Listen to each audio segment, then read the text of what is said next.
everyone. This is Laura from TheRealLauraB here on YouTube and Twitter. And this is a very special day for me with a very special guest on a very special day. Today we are going to be bringing awareness to International Day for the Elimination of Violence Against Men. That's today, starting today and through the weekend.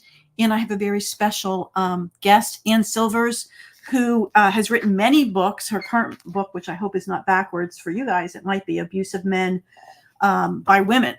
So instead of my usual introduction, I am going to bring Davia's video. And if you can hear it, give a shout out quickly so I can correct that. The member organizations of the Domestic Abuse and Violence International Alliance are calling on the United Nations General Assembly to pass a resolution in support of the International Day for the Elimination of Violence Against Men. The global event will be observed on November 18, 2022, and at the time of production for this video, 29 organizations around the world have committed to participating. The Universal Declaration of Human Rights upholds the principle of equal rights for men and women. Article 2. Everyone is entitled to all the rights and freedoms set forth in this declaration without distinction of any kind, such as race, color, or sex. Article 3. Everyone has the right to life, liberty, and security of person. Article 7. All are equal before the law and are entitled without any discrimination to equal protection of the law. Despite these statements, the United Nations has repeatedly ignored the widespread problem of domestic violence against men. First, 1993, a Declaration on the Elimination of Violence Against Women. Number 2, Resolution 5286 of 1997, Crime Prevention and Criminal Justice Measures to Eliminate Violence Against Women. And number 3, Resolution 54134 of 2000, International Day for the Elimination of Violence Against Women. Domestic violence against men represents a hidden epidemic around the world. A compilation of 343 scholarly investigations concluded that women are as physically aggressive as men or more in their relationships with their spouses or opposite sex partners. These studies were conducted on a broad range of racial, ethnic, and socioeconomic groups in the 40 countries appearing on your screen. The research found similar rates of domestic violence committed by men and women alike. The recent trial of Johnny Depp and Amber Heard, which was watched by people around the world, highlighted the widespread problem of domestic violence against men. The neglect of domestic violence against men represents a human rights violation that the United Nations General Assembly needs to remedy. The International Day for the Elimination of Violence Against Men will complement and amplify the International Day for Elimination of Violence Against Women, to be observed on November 25th. Written by the Domestic Abuse and Violence International Alliance and produced by the Law Center. Go to the description portion of this video for more videos related to violence and civil rights violations against men.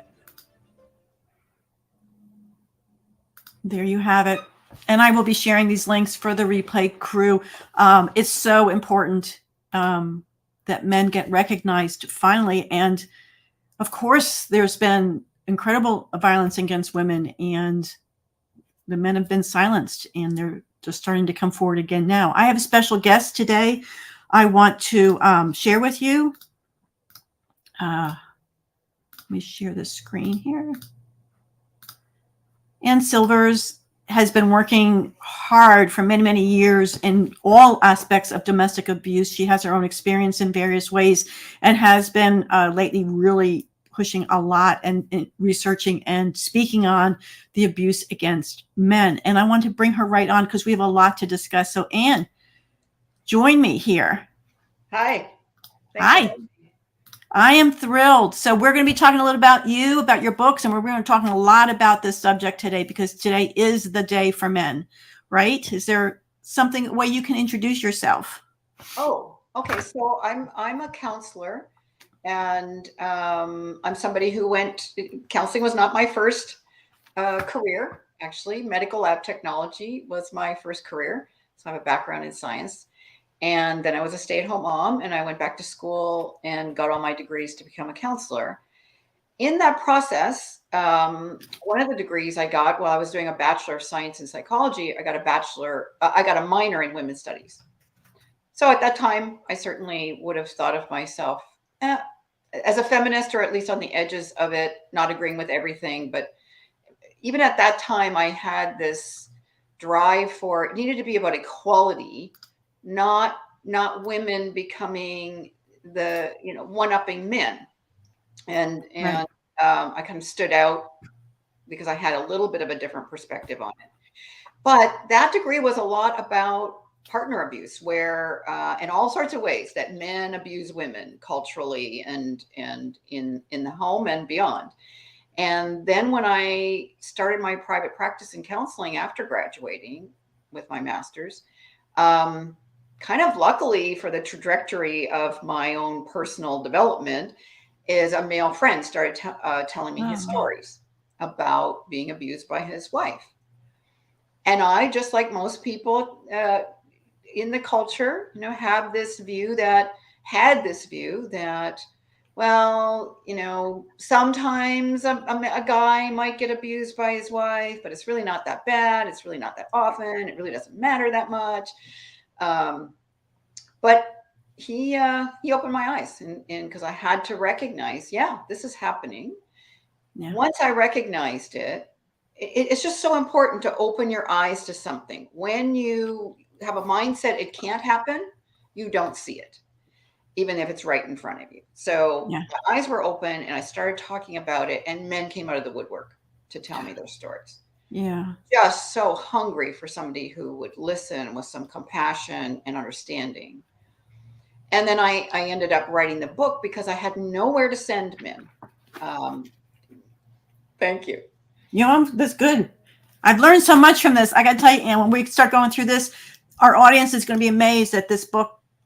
I mean, everything we're taking out of it, we heard from the audios, from the testimony, from the exhibits. It's shocking what a clear-cut case this is with Johnny and Amber Heard. It's Johnny Depp and Amber Heard. It's just shocking. When I was going through it, it was one after the other, after the other.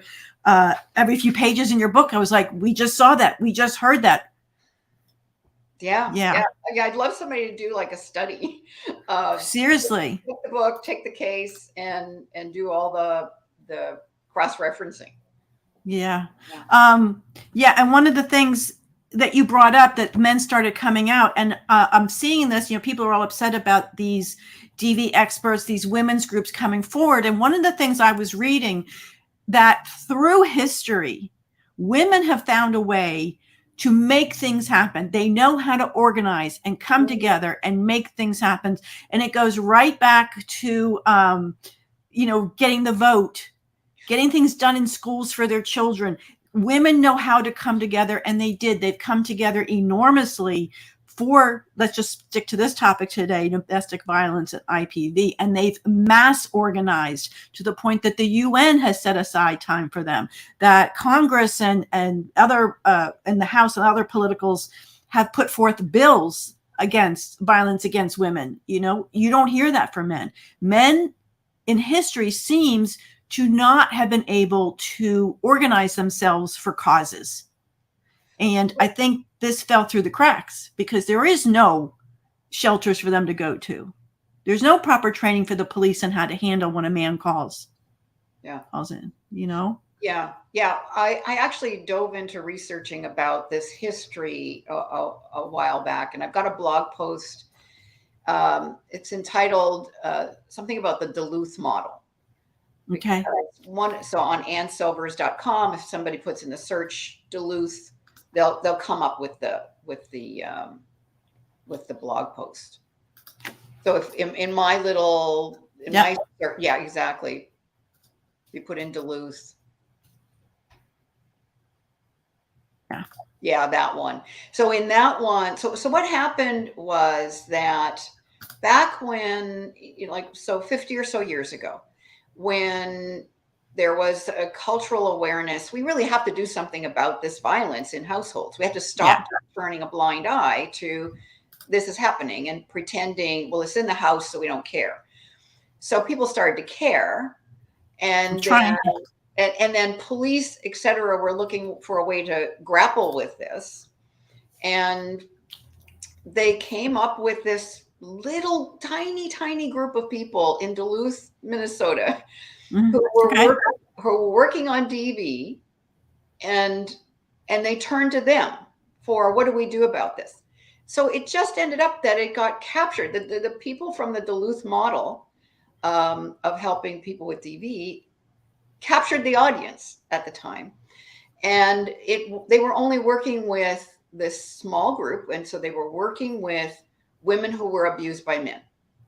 Right. And they labeled women as victims, men as perpetrators, and that colored everything moving forward. It got accepted. And then it paralleled the women's movement. So women were organized. And one of the ways that women were starting to organize was around survivors of DV. Right. So again, that was the group that they turned to. And so it ended up being this, you know, in research, it's the subject pool, and the subject pool was distorted. Right. And we have not been able to break through. And in fact, the distortions have compounded. It's self-perpetuated. So you create laws that say domestic violence happens male to female, and then you start arresting the guys and not the women. And so now you have an arrest record. If now you do research on who gets arrested for domestic violence, well, it's men. Surprise, surprise. Now they use that to prove it's only happening male to female. Right. And we saw that with Dr. Hughes in her testimony, because at no time did she present a statement that men can be the victims other than men on men. Exactly. And she was so blind herself to her own bias, because she, you know, this is the DV community. This is the way that they look at it, and they are talking to themselves. So it's perpetuating. Everybody's asking very quickly about your books. Let me just show that. I don't want y'all to leave us and go Googling, but if you go to Amazon and look for Ann Silvers, you will see that she has many, many books on the subject of partner abuse, and it's all here, and other subjects too. So yeah, Amazon.com. I will link it below. Don't leave us. It'll be there. But I'm getting a lot of questions and comments, so I just want you to know it is there. So it is there.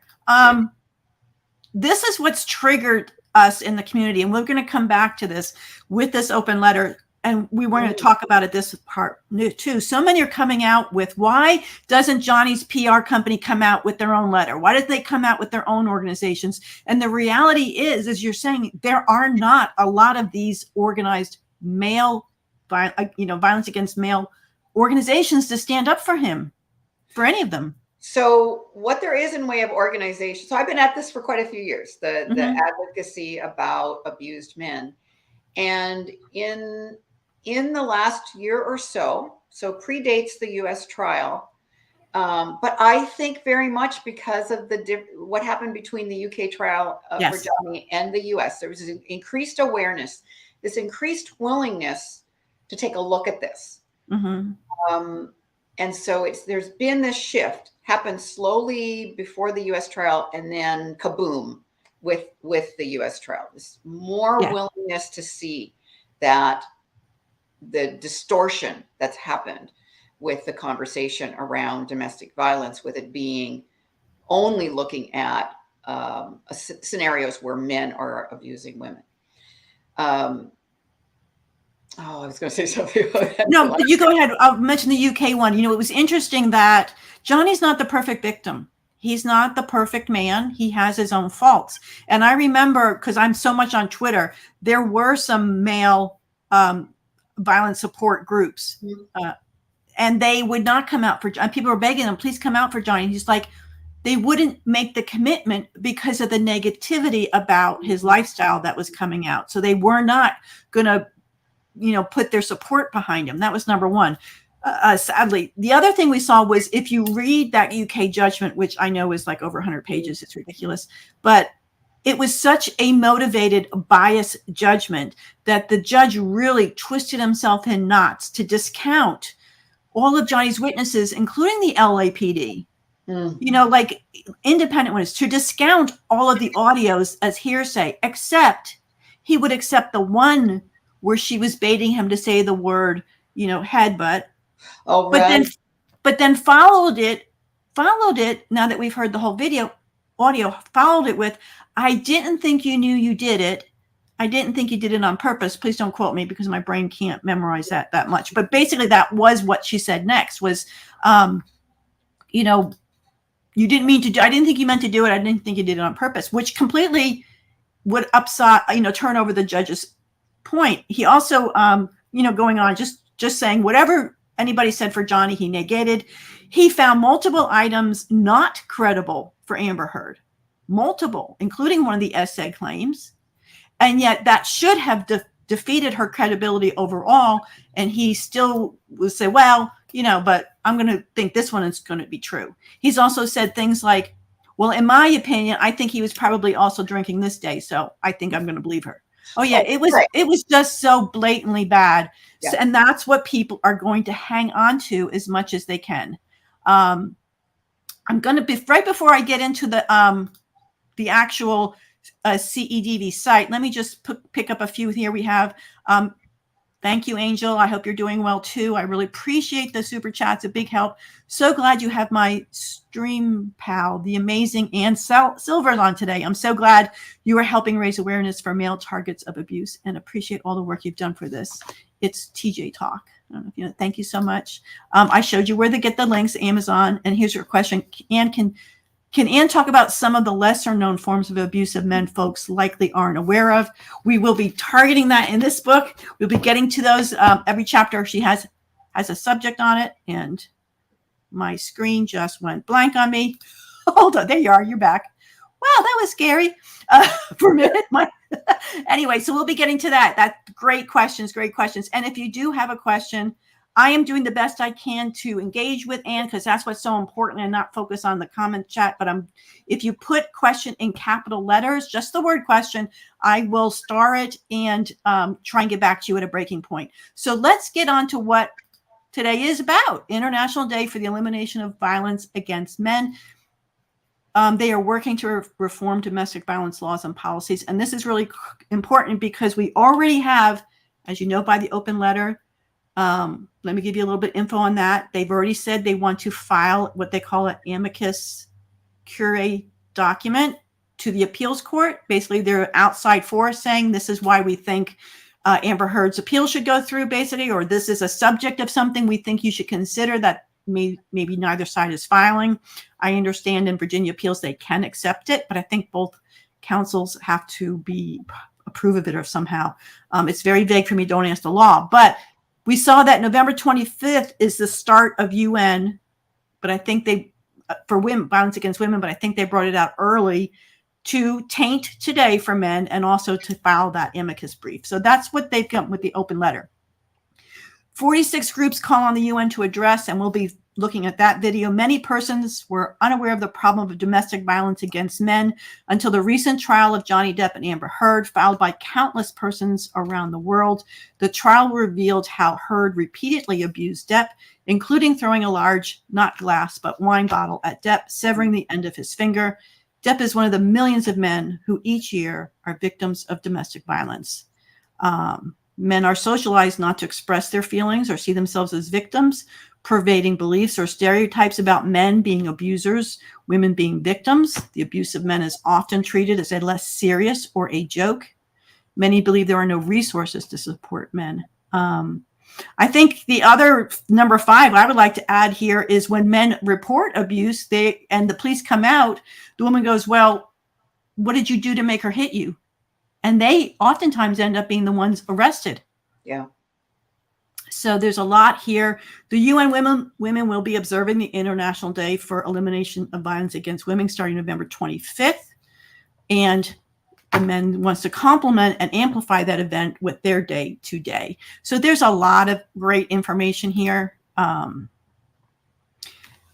Davia, this is what you were telling me about, Domestic Abuse and Violence International Alliance, Davia. And these are who you deal with a lot? I do. So they started organizing. There's a man behind it who's really good at trying to bring internationally. So people around the world have been in relative isolation working on this issue of trying to raise awareness about DV against men and the distortion that's in law, and the distortions are around the world. And so this was one of the exciting things that happened in the last year or so. I got introduced into this group. It was only a handful, and it's growing and growing. Yeah. So when you did the video that they created for today, and at the time in the video it says there were 26 organizations from around the world. Right. Now the list is like 70. Wow. Yeah. So, this is a place that people can maybe go to see what in their country they might be able to reach out to and become a part of. I think, we're talking about, activism here. And I think it's so important that the female survivors and other women who are now recognizing that there has been this distortion and there is this control of the narrative around DV that wants to ignore men who are abused and women who are abusive. We so need to somehow get the women who are now recognizing this distortion and find a place for them. Yes. Like somebody create a website where it brings these women together and create an email list or something. I'm really worried about Twitter falling apart. It may be falling apart. Yeah. Yeah. And those of us who have found each other, and I'm particular, the women who are the survivors, your voices are so important. Because you have the potential of making inroads and getting attention in the DV community. Right. And making change happen, because right now it's very, very distorted. It is extremely distorted. In fact, since the Me Too, again, these women who could organize, since the Me Too, it has been believe all women. So many men who rightfully were accused and charged, and so many other men who lives were destroyed because of false allegations. And there's been a lot of vitriol with feminists hate men. It really is a subject that's coming out, and we're seeing it. We're going to see some of these people who, we have seen them say evidence doesn't matter. Lies don't matter. If a woman says that, the man just has to lay down and take it for all the times that we've been left behind. If you've been accused, just lay there and take it. Let your life be ruined. It doesn't matter. And I remember when we talked, you said how disappointed you were in Gloria Steinem. Let's look at this very site. This state of affairs has arisen from a gender ideology that ascribes domestic violence to the existence of patriarchy. Gloria Steinem, for example, once insisted that patriarchy requires violence or the subliminal threat of violence in order to maintain itself. Such wild claims not only deny science, they also have had the effect of minimizing assistance to abused men, creating sex-biased arrest policies, and encouraging false allegations. Such harmful stereotypes have had the broader effect of marginalizing men and fathers, thereby weakening the family structure. So there you have it. So that was the open letter that came out earlier this week. And I think the title on it is something like, are you able to share that? I see some highlights, but I don't think they'll take me to the letter. Oh, okay. It'll take me to like Gloria Steinem or abused men. You're still on the Davia. Yeah. Oh, okay. So that open letter, I think stirred up people again on Johnny's side and on the Men Too side in terms of being so upset by this obviously gender biased. Very obvious. Yeah. And that is kind of the good news. One of the good news pieces here is that their gender bias is really obvious when they actually speak it out loud. Oh yeah, it's terrible. And I want to go back a little bit too, and this is some of been my research when Johnny Depp, when it first came out, because it was in California, and we had the O.J. Simpson back when, as far as temporary restraining orders and that. And I know there was a lot of changes. There was a lot of training in the police about how to better deal with domestic violence calls. And again, it was biased. It was geared toward women, quite honestly. However, it's a double-edged sword.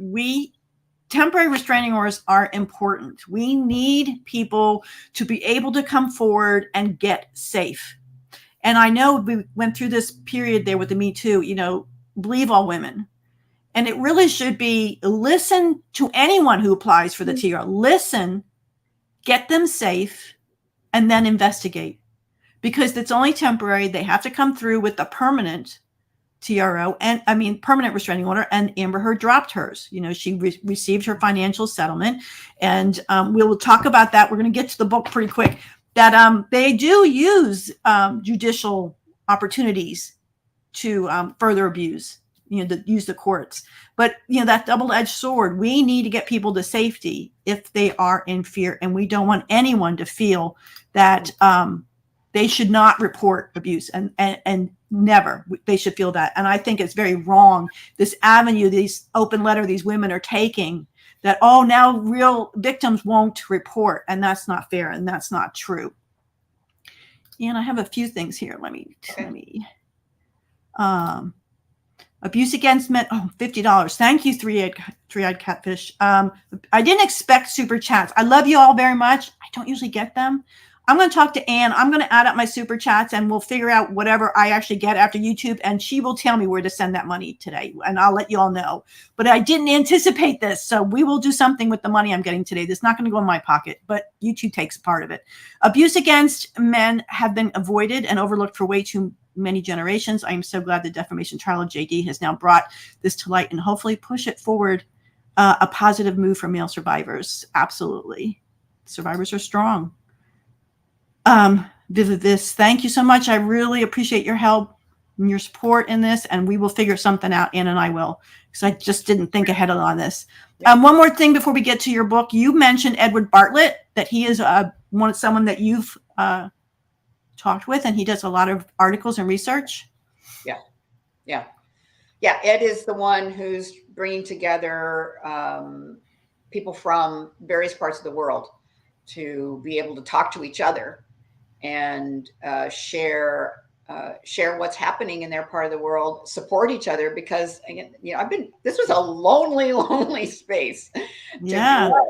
And I want to say too, we talk about the vocal people on the side trying to squelch people who are talking about, no, we need to widen this. We need abuse has no gender. There are those people trying to squelch it, but it's less than it was. Yeah. And that is just very encouraging to see. And what we've seen is so many female survivors stepping up for Johnny. That's been that has been a huge population of his supporters, really, that have come together. That was the one thing they had in common. Yeah. We were victims, and we do not recognize this in what's being claimed. And instead, it's like, so we as victims, as female victims, we recognize that ourselves in Johnny, and we recognize our abuser in Amber. Yes. And then I was just so encouraged that women were able to take that and not stay at, well, it only happened with this one couple. Right. Women who are survivors are able to recognize, oh, this happens to lots of men, and it matters. Now, one of the things is we have an empathy gap when it comes to caring about boys and men. Mm-hmm. Yes. And it shows up in all kinds of ways. And so we've got, really terrible statistics for mental health for men. 75% of suicides are male. This is true in the US, Canada, a lot of the world. This is true. We've got the deaths of despair, it's being called. So we group together suicides and substance abuse deaths. 70, and we get to 75% again, because each of those categories is 75% male. Yeah. So why, if men are so powerful and so omnipotent in culture, why are they hurting so much? So to me, it's like, no, they're not so powerful. They're not so omnipotent. We need to care about them too. Yeah. There's ways that they are hurting. I'm going to get to your book here and some topics, because as a society, we've been trained that men can't feel pain, men can't be hurt by women. And I mean, I love some of these things that you put in here. Like ABC ran a stage sequence in which a man harangued a woman on a public bench, screamed at her and slapped her. People intervened immediately. When the genders were reversed, no one intervened, and one woman cheered at the female perpetrator because she knew he must have done something cheated or something wrong. And then art imitates life, which is so important. This one, I never even thought of this one, Anne. In the trailer for romantic comedy Fool's Gold, Kate Hudson's character hauls off and whacks her ex-husband, played by Matthew McConaughey, in the head with a golf club. This highly abusive act that could easily kill someone is seen as funny. It stimulates laughter.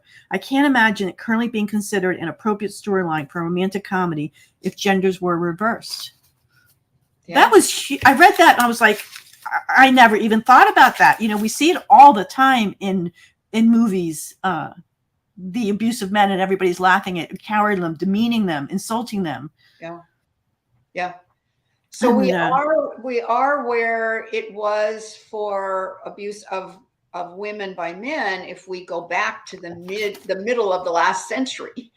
And we need to recognize, just like we had to change that, we had to stop accepting the idea and thinking it's funny that a guy would hit his woman. We need to stop thinking it's funny that a woman would hit a man, or acceptable. Right. I mean, look there's so many instances in media of a woman slapping a man, or a woman throwing everything out of the house that belongs to a man, or right. There's so many ways of her abusing him, and it's accepted, it's laughed at, it's even cheered. Yeah. Yeah. We talk about histrionics. Now, we know that Amber was apparently diagnosed by Dr. Curry with histrionic personality disorder. How does that play in with her entire personality, not just with Johnny, but with her friends, convincing them of everything she was supposed to be going through? Right. So histrionic and borderline were her diagnoses. And I've taken a class more recently about personality disorders, and specifically in relationships. So people who are, certainly not all abusers have a personality disorder, right? But people who have a personality disorder that's just having free reign can often end up being abusive in a relationship. And one of the things that stood out in that class was they were saying that if you have 2 diagnoses of personality disorders in the cluster B, we heard a lot about cluster B kind of during the trial. So cluster B personality disorders are histrionic, borderline, narcissism, and sociopathy. Right. And this class was saying there's a lot of similarities in these personality disorders.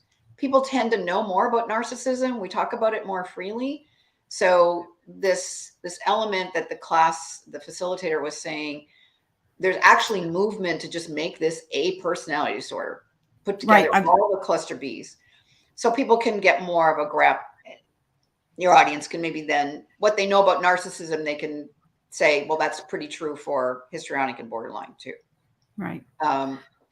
So they are so self-centered that they really don't care or see what someone else might want or need. Right. They only care about what's going on for them. And then I want to say, this is when it has free reign, when their personality disorder is, they're not trying to control it. And so they tend to, and borderline, they're on or off, they're hot or cold. So they'll run through friends because they're either they're the best friend ever or they're nothing to them. Right. And so they'll throw them away or be thrown away by people who just get tired of them. And I think we saw that in the trial. Yeah. Where none of her friends are her friends anymore. None of them. None of them. In fact, you know, a lot of people said she planned this for many, many years. And I disagree. This is only my personal opinion. After hearing so much testimony with Dr. Curry, even Dr. Hughes, talking with you, reading up about it, and looking back after the UK trial, we got the closing arguments where I could actually go back and read a lot of the texts that had been going back and forth for years, like with her mother, that I think in my mind, based on these disorders that we were talking about, that her family and friends adored Johnny, adored him. And he took care of them. He gave them places to live and they praised him. And she couldn't stand that. She was like, no. You're supposed to love me. I'm supposed to be the important one in your life, not him. Yeah. And if you're going to keep showing him attention, well, guess what? It's not all rosy. It's not all great. And I think that's where the stories came in, which she was able to later use.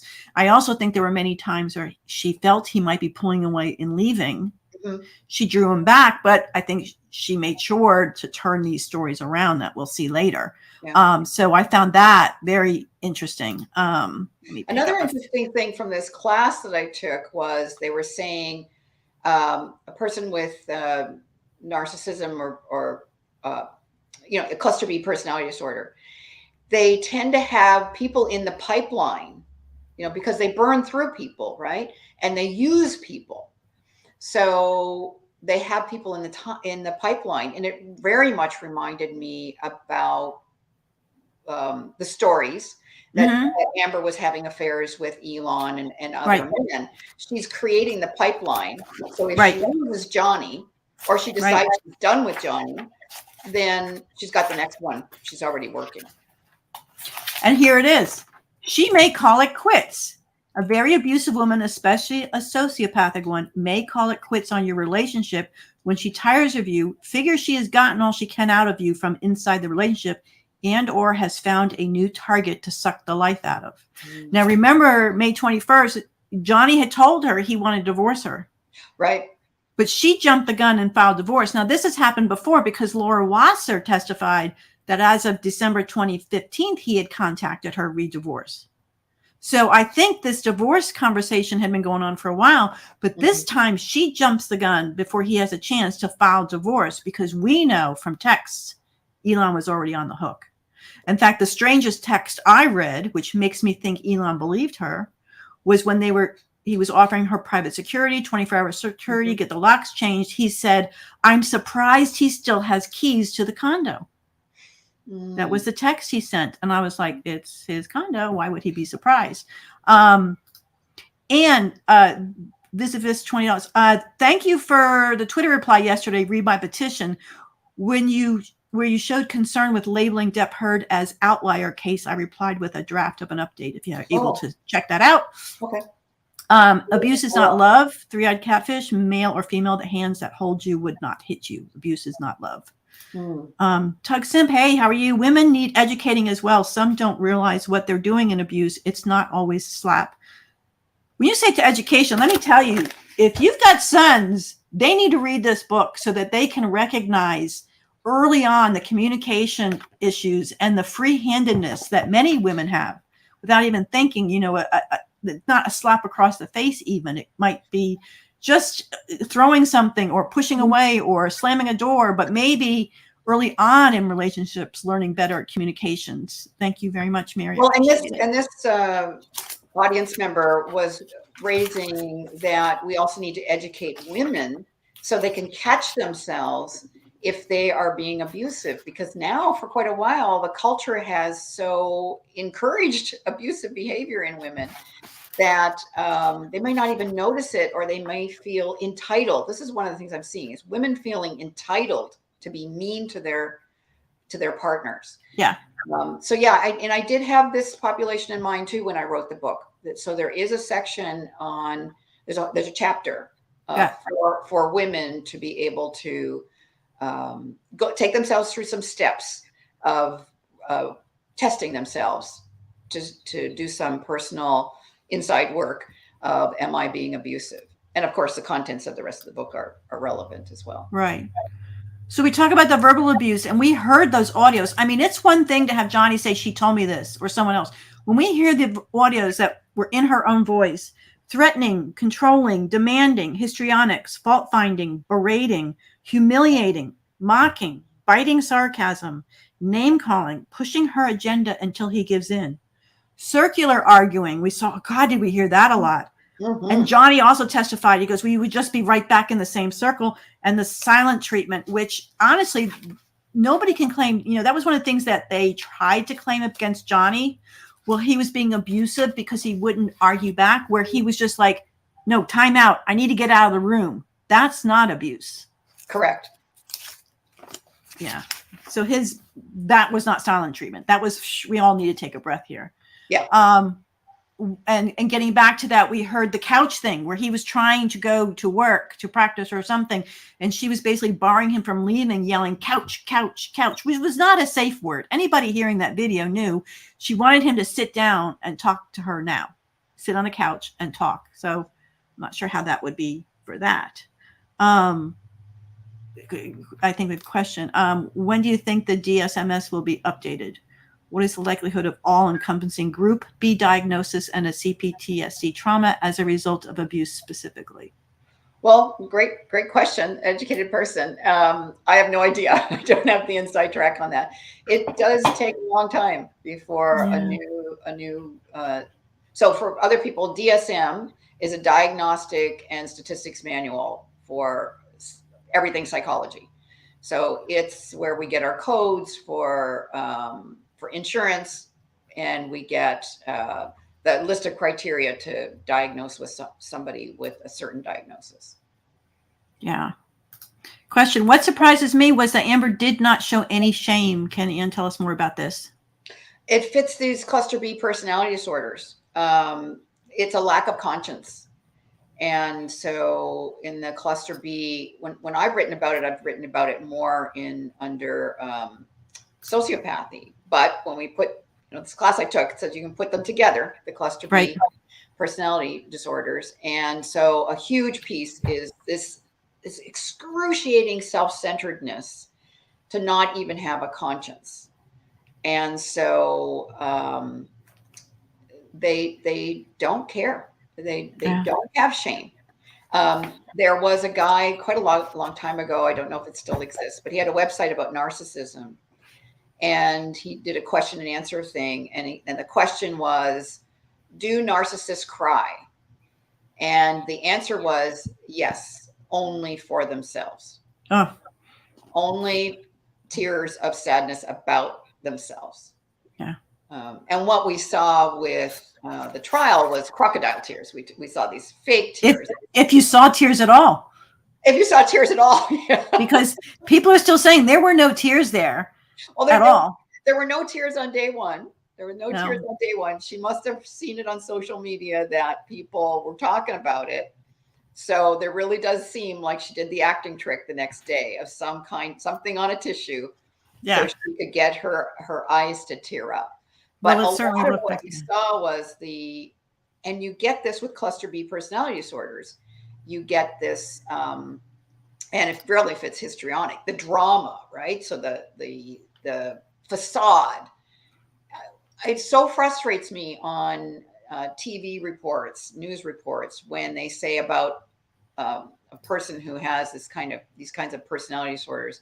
They'll say, well, they got emotional when they were testifying or talking. No, they didn't.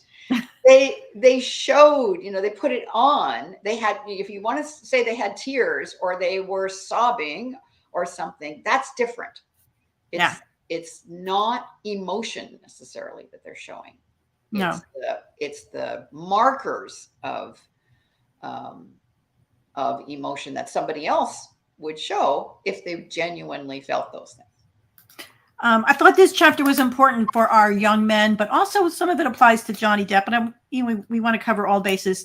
Using the sex abuse, women can use sex as a mechanism, forcing or pressuring him into sexual activities, withholding sex, using sex as a manipulation tool, using sex to lure or trap, accidental or coerced pregnancy, flirting or having affairs with other men to keep them in line, sexual teasing, seduction, belittling sexual performance, false accusations of rape, and SA. And we saw that didn't come in until after Johnny filed his lawsuit in the UK. She had already filed in April 2019 as an answer in the Virginia lawsuit.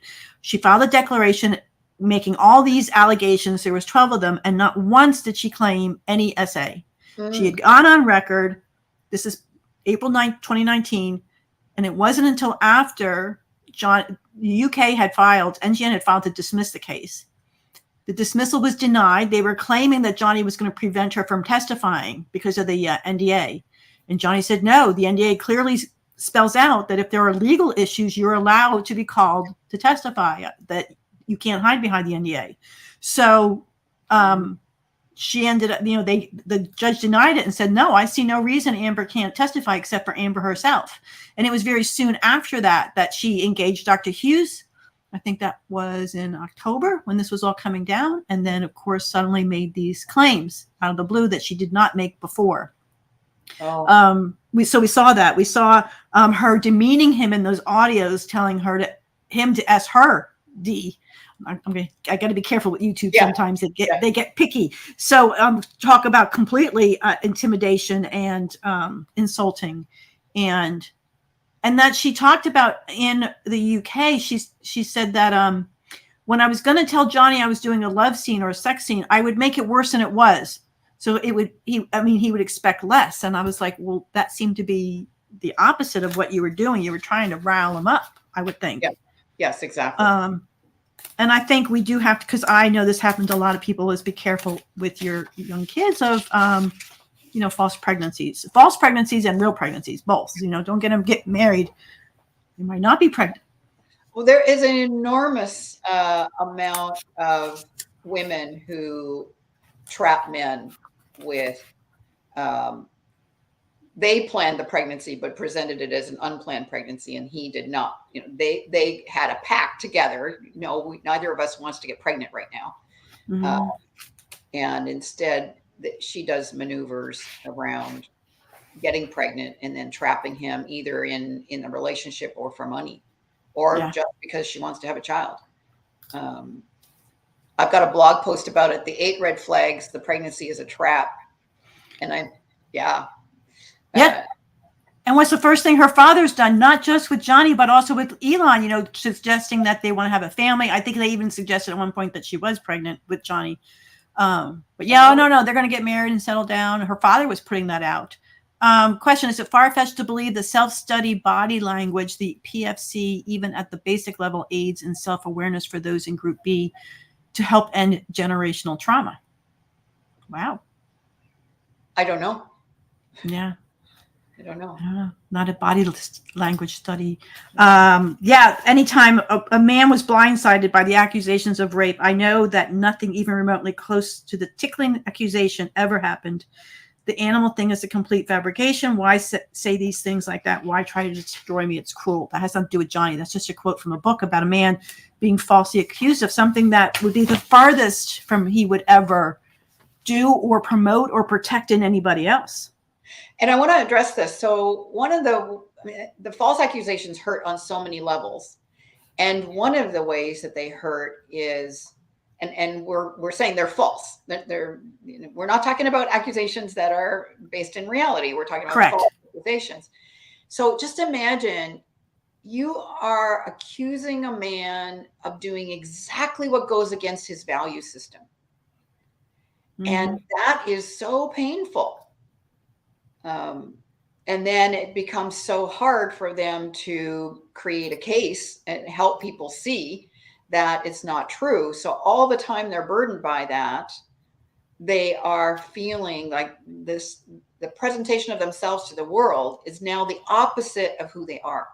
Yeah. And it's repulses them. They're repulsed by men who would behave in that way. Yeah. So what is this one? This is some financial abuse. We saw a little bit of this, and people may not have caught up on it. Getting him to buy her things. We know that Johnny showered her with gifts. And one of the things that she seemed to never be satisfied with was that engagement ring. There was 3 versions that he ended up buying her. And it was reported that one was too big, one was not big enough. She wanted an everyday one. He ended up wearing one because she rejected it. And he ended up wearing it on his pinky ring for a while. Wow. Controlling the finances, restricting access to financial information. And again, this is going beyond Depp Heard. Demanding he make more money, misuse of funds, stealing from him or the family, ruining his credit, keeping the family financially burdened, refusing to contribute financially to the family, limiting his ability to work, and destroying his property. And one of the examples I found, and this happens to be the case in my relationship, that my husband's the breadwinner predominantly. He's very busy. It's my job to take care of the finances. It's my job to make sure the bills get paid. It's my job to be able to answer any question. Like that's the responsibility I've taken on because he's very busy. Mm-hmm. And I saw this was terrible with this when this man was finally getting divorced, and she dropped a box on him of 4 years of taxes that she never paid. Yeah. Never paid. Yeah. In the books. Yeah, exactly. But what we saw with Amber Heard that maybe people didn't realize, she was moving her family in and friends for Johnny to fully support. Well, yeah, I think there's actually a lot of instances of financial abuse that happened in that relationship. You just named one. She got Johnny to support this extended family and friends. Mm-hmm. And so abused his good nature. He abused his generosity. And just the amount of money that she got to him to spend on her, and women can do this in a very abusive women do it in a manipulative way. Yeah.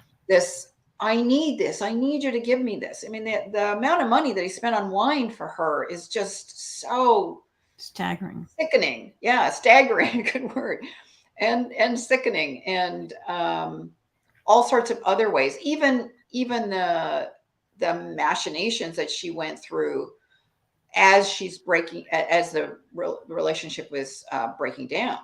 Oh yeah, we'll come to using him financially. Oh yeah, we'll come back to that. I was also going to say that I remember texts between her and her mother, and this is early on in 2012. Did you talk to your dad? No, I didn't. What did he want? And the mom said, well, I think he's looking for money again. So the family was outwardly reaching out. We saw a statement by Kalaki, the guy who's fixing the car, that her dad went off on him and said how furious he was with Johnny because that 10% was supposed to be for his movies making. So apparently the money that she wasn't getting in the settlement. But let's talk about the settlement. So she came back with, and I'm remembering as well as I can the testimony without pulling it up. Ed White said she came back with 3 million, 5 million. The number kept going up. Then it was 7 million. And you pay all my debt. And I want it tax-free. And he was confused. He was like, why do you want it tax-free if you're saying you're going to donate it? That doesn't make sense. I want it tax-free. I want the 7 million. And I want all my debts paid. And by the time you added all that up, because again, Johnny's still having to pay tax. This is lump sum payouts are taxable. So he was going to he said it was close to 30 million. And then, he was objected to, but he finally got to say it on the record. So, yeah.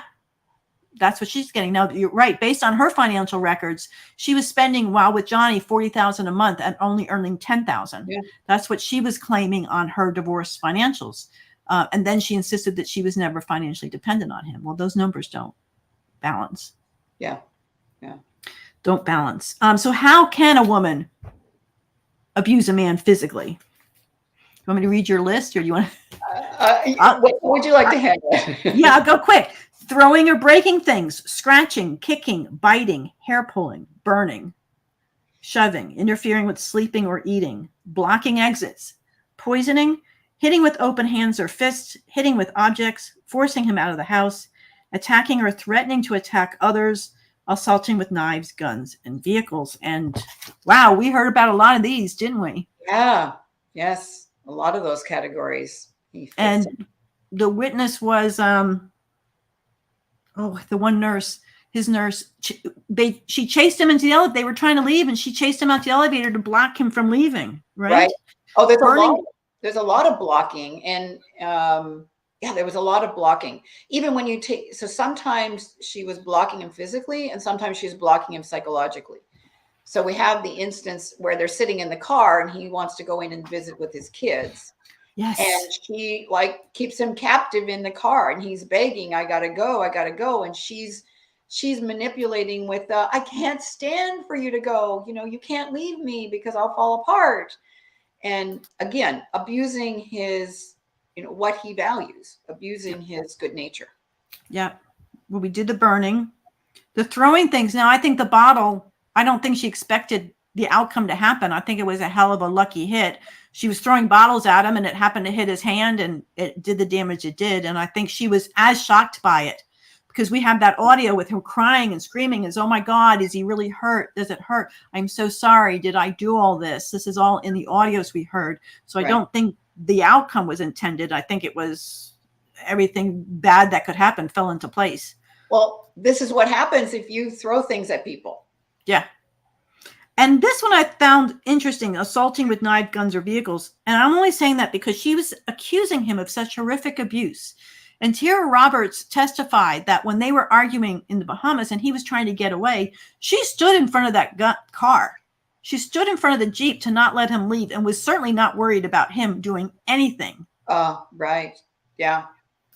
Yeah. And her mother said she did threaten, what would you call it? Suicide. To hold on. Yeah, the note that somebody put up there that you're showing on the screen that she said, "Don't go, I'm going to die. You're killing me." You know, that is that trapping, that trapping somebody so they can't leave. Yeah, doing it verbally. Yeah. You know, the burning that she often would flip it on Johnny. We heard on the audio tape where he was just sitting there flicking his ash in an ashtray while she was sitting there berating him and yelling at him. And then she's like, "Don't throw your cigarette on me." And he's like, I just put it out I just flicked my ash wasn't, you know, like she was immediately turning around these techniques against him. And that's what some people were grabbing onto, but that's not really the reality of what was happening. Well, and that's why it was said to create. So very practiced liars and manipulators will create an illusion. Yeah. And that's all they have to achieve. It doesn't have to be based in truth. They can take a kernel of truth, create an illusion. So there's a number of times in the recordings, like you mentioned the one about the couch. She's yelling, "Couch, couch." So it creates the illusion that she's fearful in some way.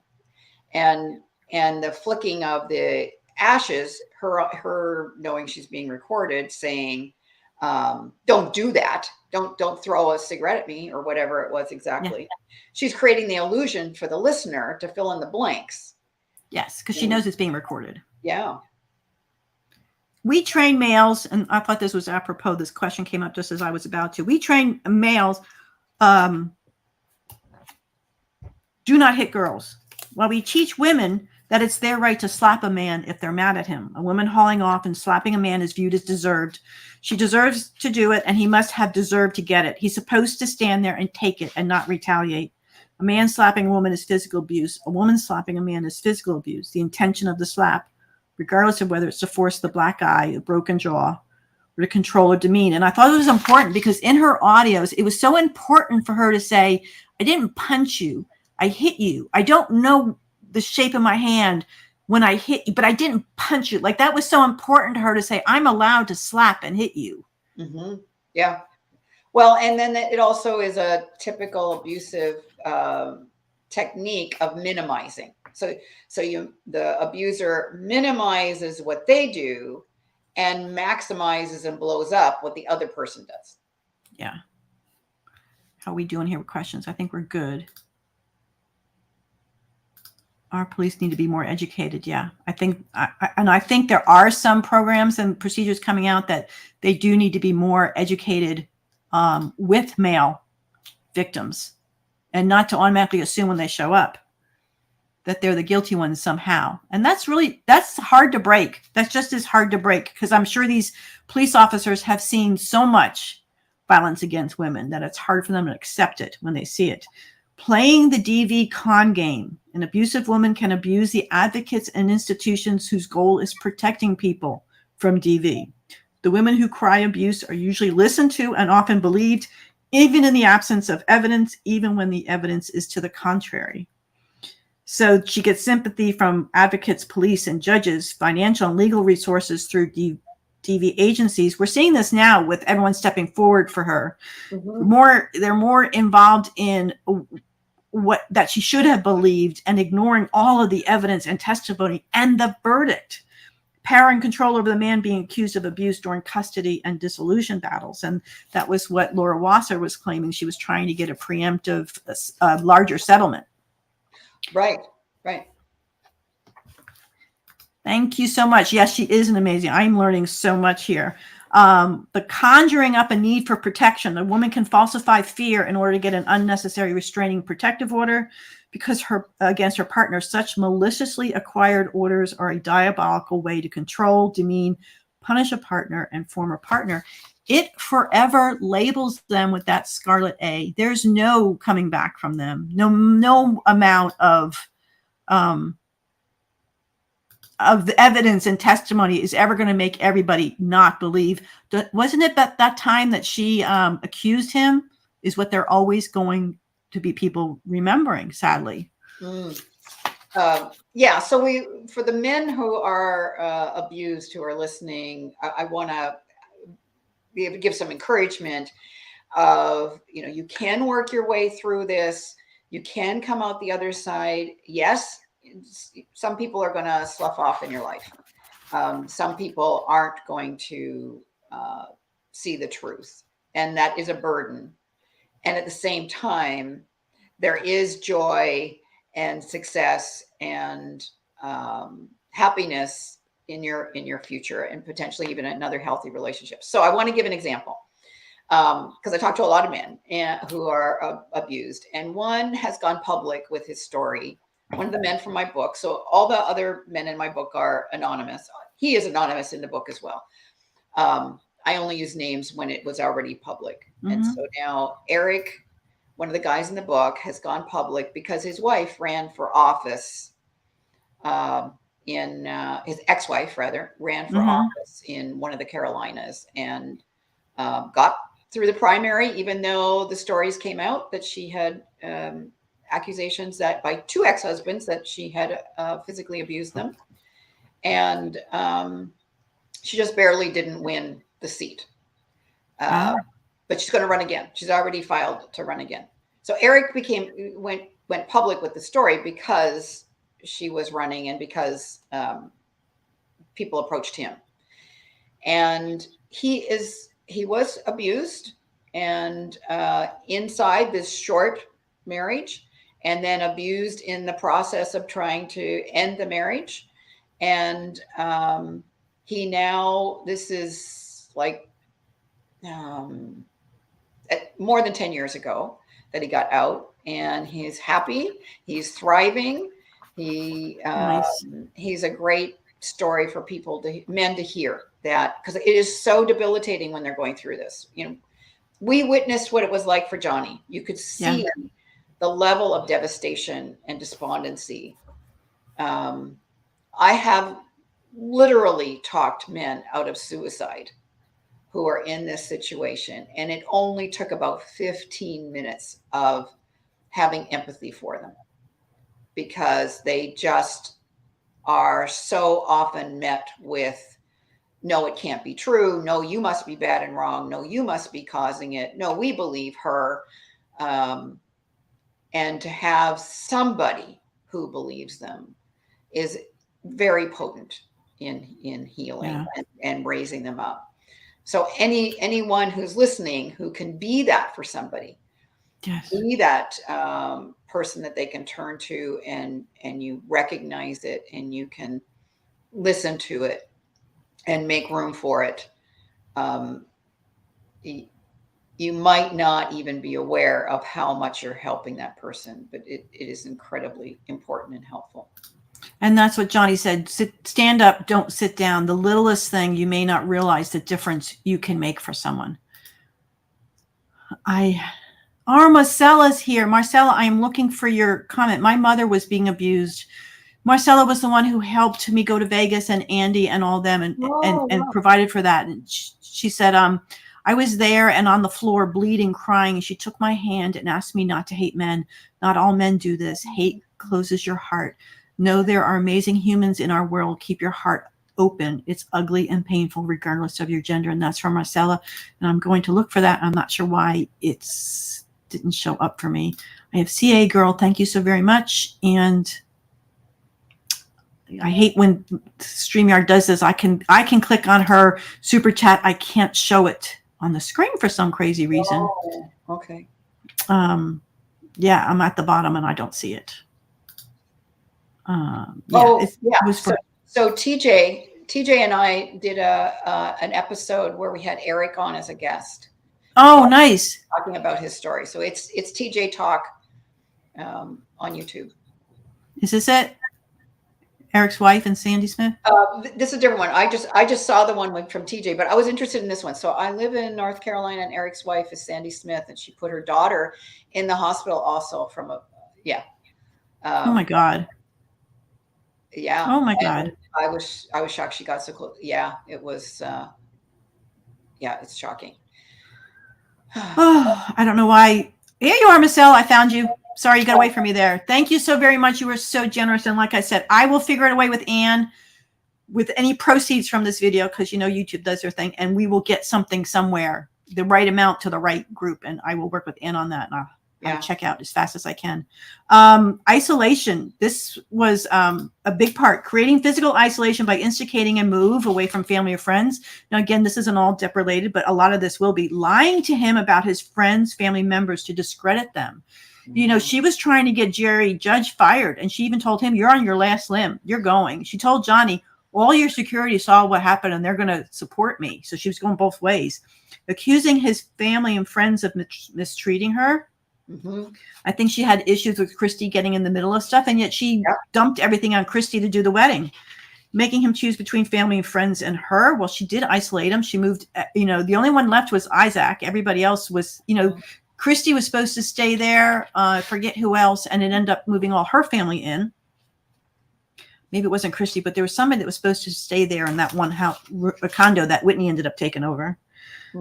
Complaining that any time he spends away from her is a hardship for her. Well, that was one of the biggest battles that night with Isaac when he came in late, and she just lost it. Yeah. Excessive jealousy, creating roadblocks to his ability to socialize, and bad-mouthing or threatening his therapist or anyone who might help him. Well, she overtalked him at the therapist to make sure he couldn't be heard. Right. We know that at the Sweetser, when she was blocking him, the one night was to see his children. The other night was to go in with the band. She didn't want him to go in there and rehearse because she was sure he would do drugs. So she was blocking him from moving on to both his work and his friends in those instances. Well, and the thing about the drugs was most likely just an excuse to control him. Yeah. Absolutely. False accusations of abuse. A manipulative woman who has decided she wants to end the marriage threatened her husband, declaring that if he didn't give her financial demands, "I will make life miserable for you. I will run you out of town." This is exactly what she did in that financial letter. "If you don't give me the 3 condos for my friends to live in for free, the Range Rover, the $50,000 a month, I'm going to tell the world that you abused me." Yeah. Yeah. It's frightening reading this book. It's interesting as you're reading it sort of back to me, and I wrote it way before the trial. It is, there are so many common threads in these relationships that we can see the incredible parallels between the stories of the men in the book and the examples that I give, and what happened to Johnny. Yeah. Yeah. So they talk about distorting the truth. Johnny said that she made up something that she wasn't, that this person he fell in love with was a figment in his mind, because as soon as reality checked in, he realized this isn't who I loved. The gaslighting. I'm not going to read so much, but just to touch basing on the gaslighting. Yeah. We talked about the borderline personalities.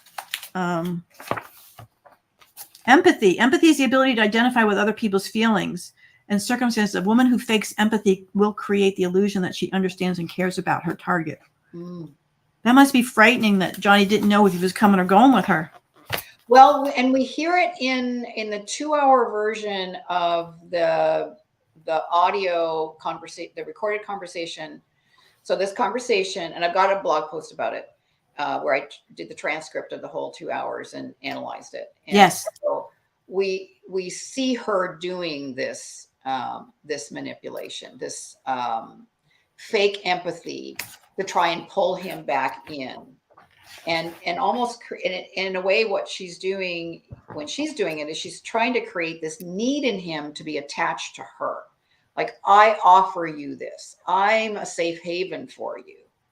You know, and the person, and the abuser is saying that at the very same time as they've just physically abused him the night before. And they just get in their head and twist it around. Yeah. Oh. I know I'm moving fast. We have so much more to cover yet because we still have that letter. We have Why Men Stay. And I think this was so much about Johnny. They love the personality that periodically returns as she moves through the relief of tension portion of the abuse cycle. Loves her non-abusive qualities enough to try to overlook at them. Tries to still be in love with the dating girl and has a distorted view of what love looks like and feels like because his own abuse in childhood and seeing his father put up with it. Right. Being raised by parents who were treated similarly. The confusion, he could be acclimated to it so slowly. Remember, this happened early on, but the once she married him is when the worst happened. So there was only 18 months. He did get out. And I know people want to say, why didn't he leave? Why didn't he leave? Well, he did. Yeah. He did get to find that. Yep. They talk about another thing about why people stay that I talk about in there is the qualities that they have that they're overusing. So these positive qualities that they have that they're overusing. So potentially, like the person who's a target of abuse, being too forgiving, too compassionate, too perseverant. And so they stay in this bad situation because they think, I need to be more compassionate. I need to be more forgiving, etc. So the class that I took this summer, they also, besides looking at and doing research on people with personality disorders in the cluster B who are abusers, they looked at the people who stay with these abusers. And they found that they tested out in high normal for two qualities. Yeah. If I can remember them correctly, it's one of them is conscientiousness and the other is acceptance. So they take these good qualities and they overuse them and it keeps them stuck. Yeah. So they're too, under conscientiousness, they threw a lot into that bucket, including responsibility. And you see that often these people who stay, they're taking on the responsibility for trying to make the relationship better. Mm-hmm. Trying to fix it. Yeah. Johnny used that word again in before with his mother and with this situation, trying to fix it. If I just love them enough. I'm sorry I couldn't have made you happier. I think that was one of his checks. He says, I'm sorry I couldn't have made you happy. That was a big deal with him using that word. It's so sad. If you go for counseling, I found this interesting. Know that a manipulative woman may agree to go to counseling just so she can check it off your wish list. If she isn't honest with the counselor, she may put the time in for the appointments, but you won't get anything out of it. A manipulative woman may agree to go to couples counseling or even initiate it. And I thought this is what was interesting because she assumes the counselor will side with her and push you to comply with her wishes. In those situations, she will cut off the sessions if she doesn't feel supported by the counselor and probably tell you, the counselor, to call the counselor and cancel your appointment yourself. Now, there was a couple things we saw. She had a lot of counselors in her life. Yep. That they maybe weren't agreeing with her and she would move on to another one. Yeah. She also had a lot of counselors without him. So all they knew is what she told them. Right. When she did get with Dr. Anderson, she was having a lot of sessions without him. Right.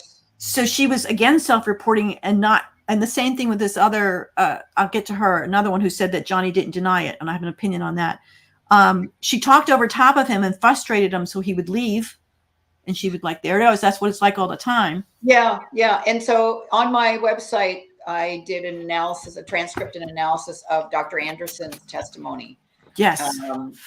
It was very glaring that Dr. Anderson kind of lost control of the therapy right at the beginning because she gave too much of an ear to Amber, and she let Amber and one of the things I want to talk about is so that session and we don't know everything that happened, but we do have a lot was brought into evidence. So there's a session, I think their first couple session. And the background on this came pretty quickly after an incident where Amber had hit Johnny. Yeah. And so in the session, and they're both there with the therapist, Johnny puts his toe in the water and he says that Amber, some version of Amber hit me. And then that's where you were saying Amber just starts talking over him, and the therapist doesn't come back around to, because sometimes, you got to let the person run. So I could see her letting Amber run, but then coming back to, okay, so let's get back to this piece here. Right. Johnny said that you hit him. I want to talk about that. And I've had to do this in therapy with couples. I've had to look at a woman who has acknowledged that she hit her husband and look her in the eye and say, that's not okay, right? Right. And see what she comes back with, which is, no, I don't know that. She either says it or you see it. Mm-hmm. That no, I'm entitled. Women are feeling entitled to hit their man. Yeah. So he's left her. She's moved on to Elon, and here we are. Be prepared for her vengeance. Uh-huh. If she lied and manipulated her way through your relationship, she will lie and manipulate her way through the breakup and divorce. And we saw this immediately to the media to vilify him. He didn't work again, pretty much. I mean, he got some work, and then the op-ed pretty much, as they said, was a call to action. Remember, this is what he did to me. Do not hire him again. That's exactly what that expert was saying. Prepare for a legal battle. There was more than one. She dropped the one. She got her way, but she did file arbitration suit against him for the GQ article that got dismissed. Right. So this wasn't just Johnny, like they're trying to ask that he's trying to silence her. She had already gone to the courts and through where they shot the first warning shot over the bow. Sorry, guys.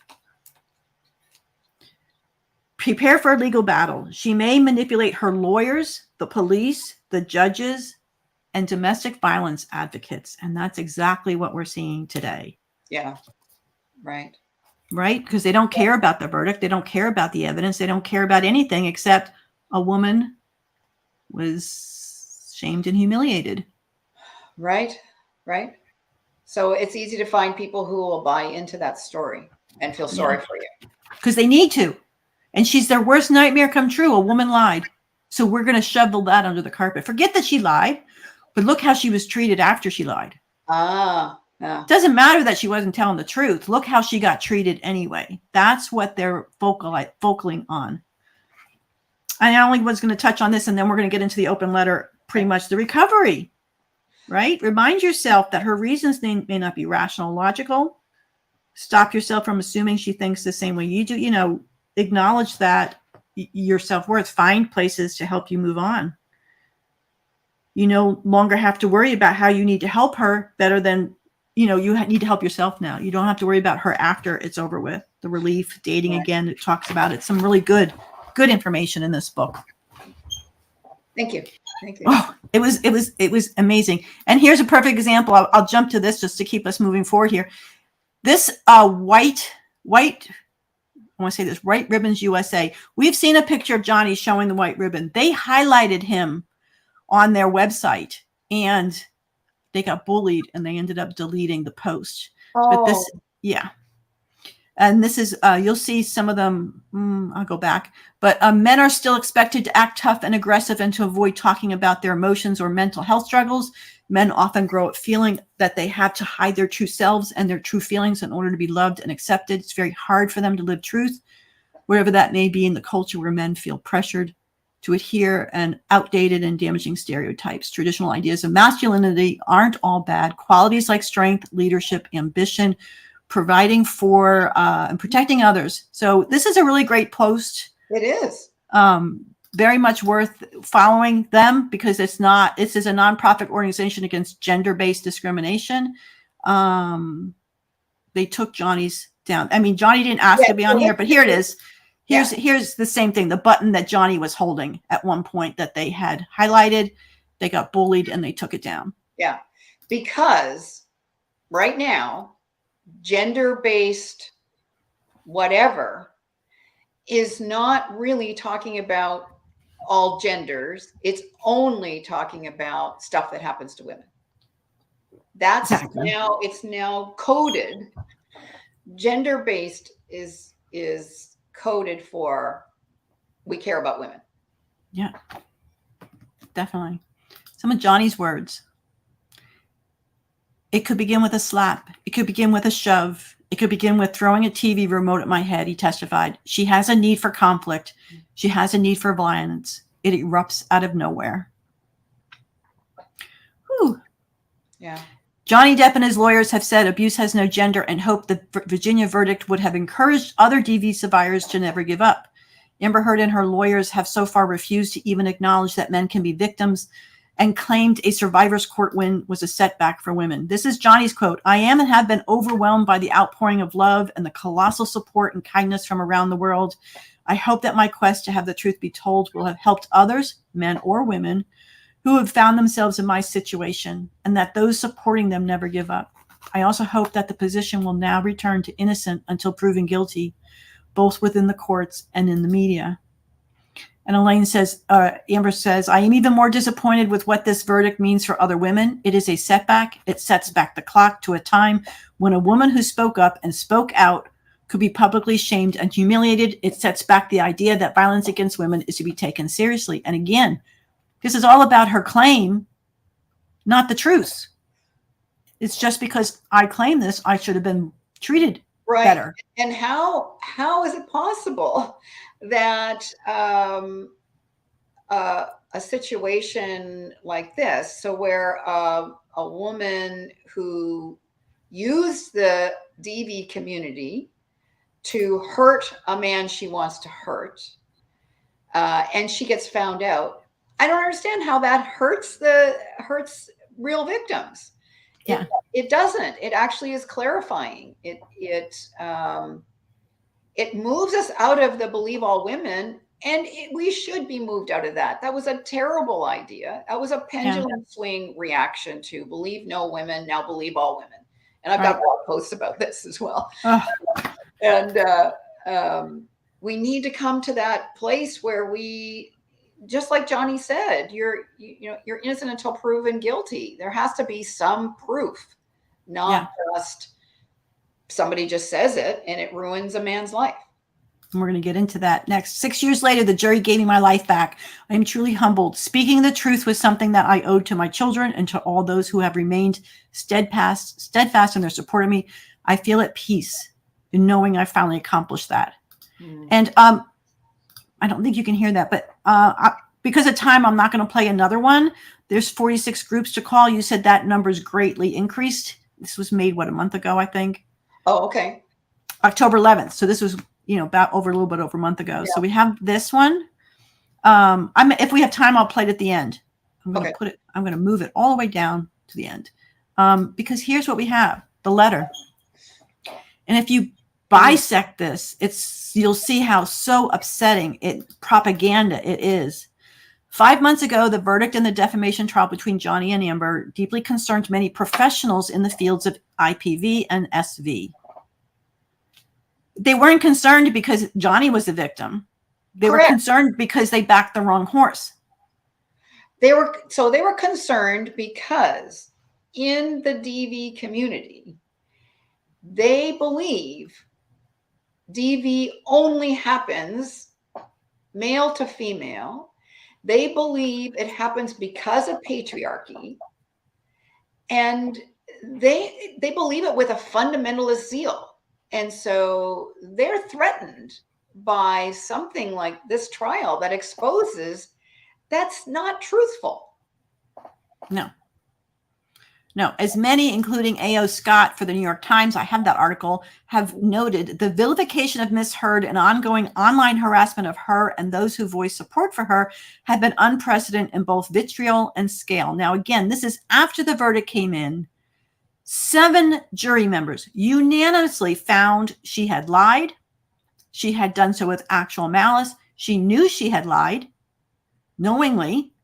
They awarded him $10 million. They also awarded him $5 million in punitive. The point of the punitive was, and I'm getting so mad about this, is that nobody else would repeat her lies. The punishment was supposed to be so great that people would understand that she lied and do not repeat her lies. That was the $15 million, 10 plus 5 in punitive damages.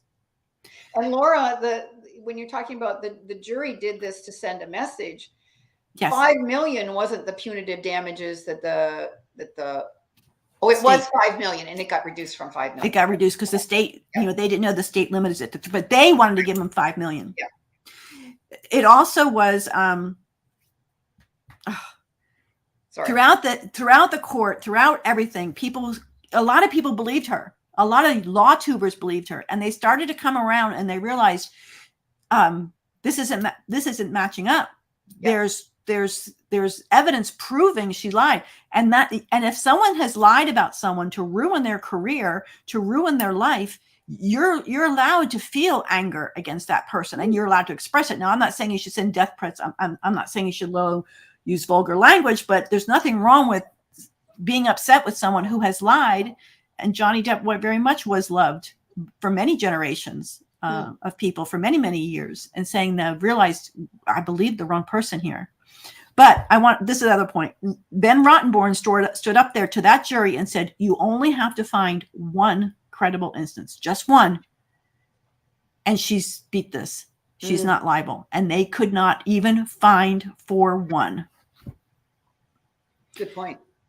Much of the harassment was fueled by disinformation, misogyny, biphobia. Wait till I comment on that. And a monetized social media environment where a woman's allegations of DV and SA are mocked for entertainment. The same disinformation and victim blaming tropes are now being used against others who have alleged abuse. Well, they give no example of that, so I don't know how that's happening. Maybe it's the Manson case. I don't know. Look, disinformation. The trial was televised, streamed for everyone to see. Thank God it was. Could you imagine some of the headlines we saw saying that Jason Momoa had testified? Oh, right. Right? Thank God. Misogyny. Just because we don't believe her evidence, just because the jury proved she was lying, that's not misogyny. Biphobia. Go ahead. And actually, it's misandry. So a lot of people might not be familiar with the term misandry, but it's the opposite to misogyny. So misogyny is you hate women. Misandry is you hate men. Okay.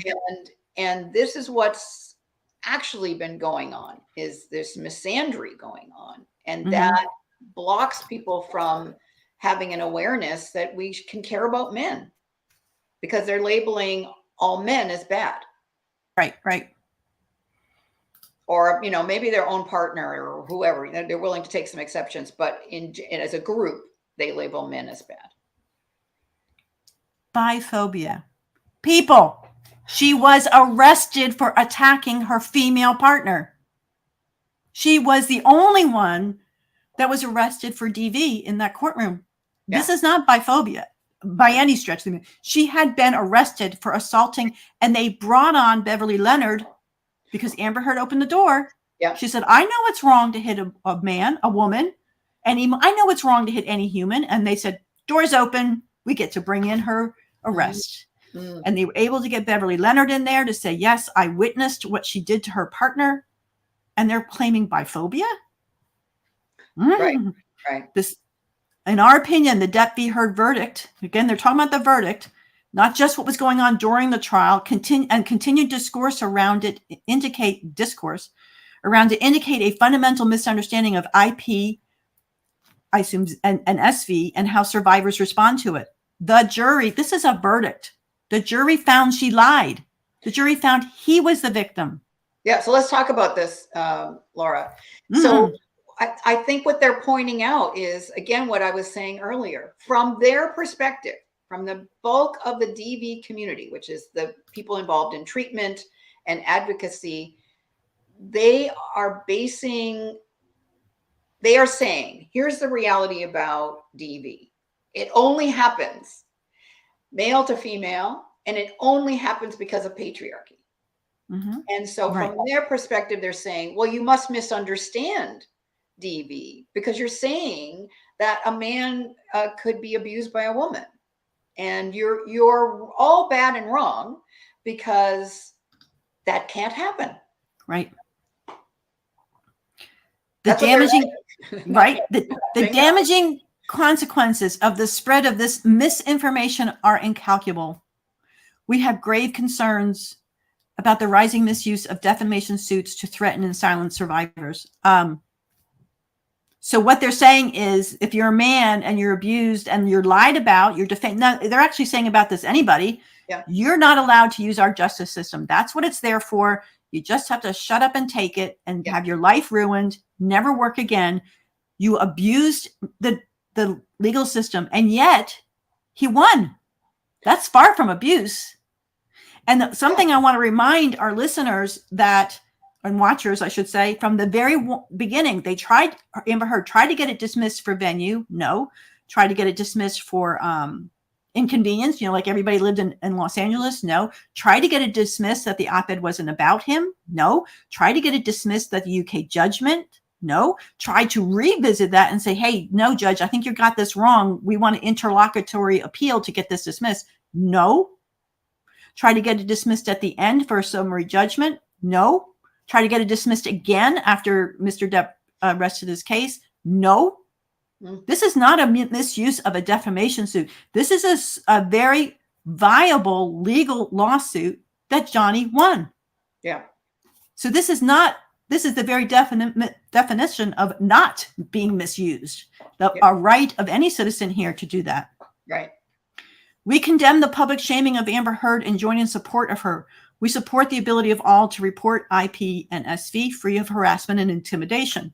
That's the only sentence I agree with, but not for the same reasons. Because up until we had a verdict. Go back to it, Laura. Can you go back to it? Because to me, that last sentence really stands out too. And it's a little hard for me to read it. But so they're talking about, we support the ability of all to report IPV and SA. They don't. Right. They don't. They only support women being able to do it. They don't support men doing this reporting. Right. I don't know who a lot of these organizations are. You might, but I understand that people were a bit vitriolic up until we had the judgment. We did have a UK judgment. I don't think any victim should be afraid to come forward, but Johnny was the victim and he was coming forward and he should have been given the equal treatment, but they will completely discount that. Yeah. Yeah. And these are the organizations who I'm not familiar with many of them. I mean, we know about the Women's March because they made themselves very well known. Well, there's now, that's a famous women's rights organization that. And what I would love to know is, did they watch the trial? Where are they getting their information from? I'm doubting Gloria Steinman watched the trial. Yeah. Yeah. Is she 90 or something? I looked her up. She's 83. 80, oh, sorry, Gloria. The Mary Sue is a blog. Oh, really? Oh my gosh. Yeah. I mean, a lot of people here are going to know who the Mary Sue is. Oh, okay. Okay. So yeah, all these organizations. And then when you go into the list of individuals, there's a lot of people with PhDs and counselors and professor of sociology. And it's because the bulk of the DV community, they have their belief system that abuse only happens in one direction. Correct. And they do, they add the caveat, well, sometimes, a woman might be violent, but it's only because the guy did something and he deserves it.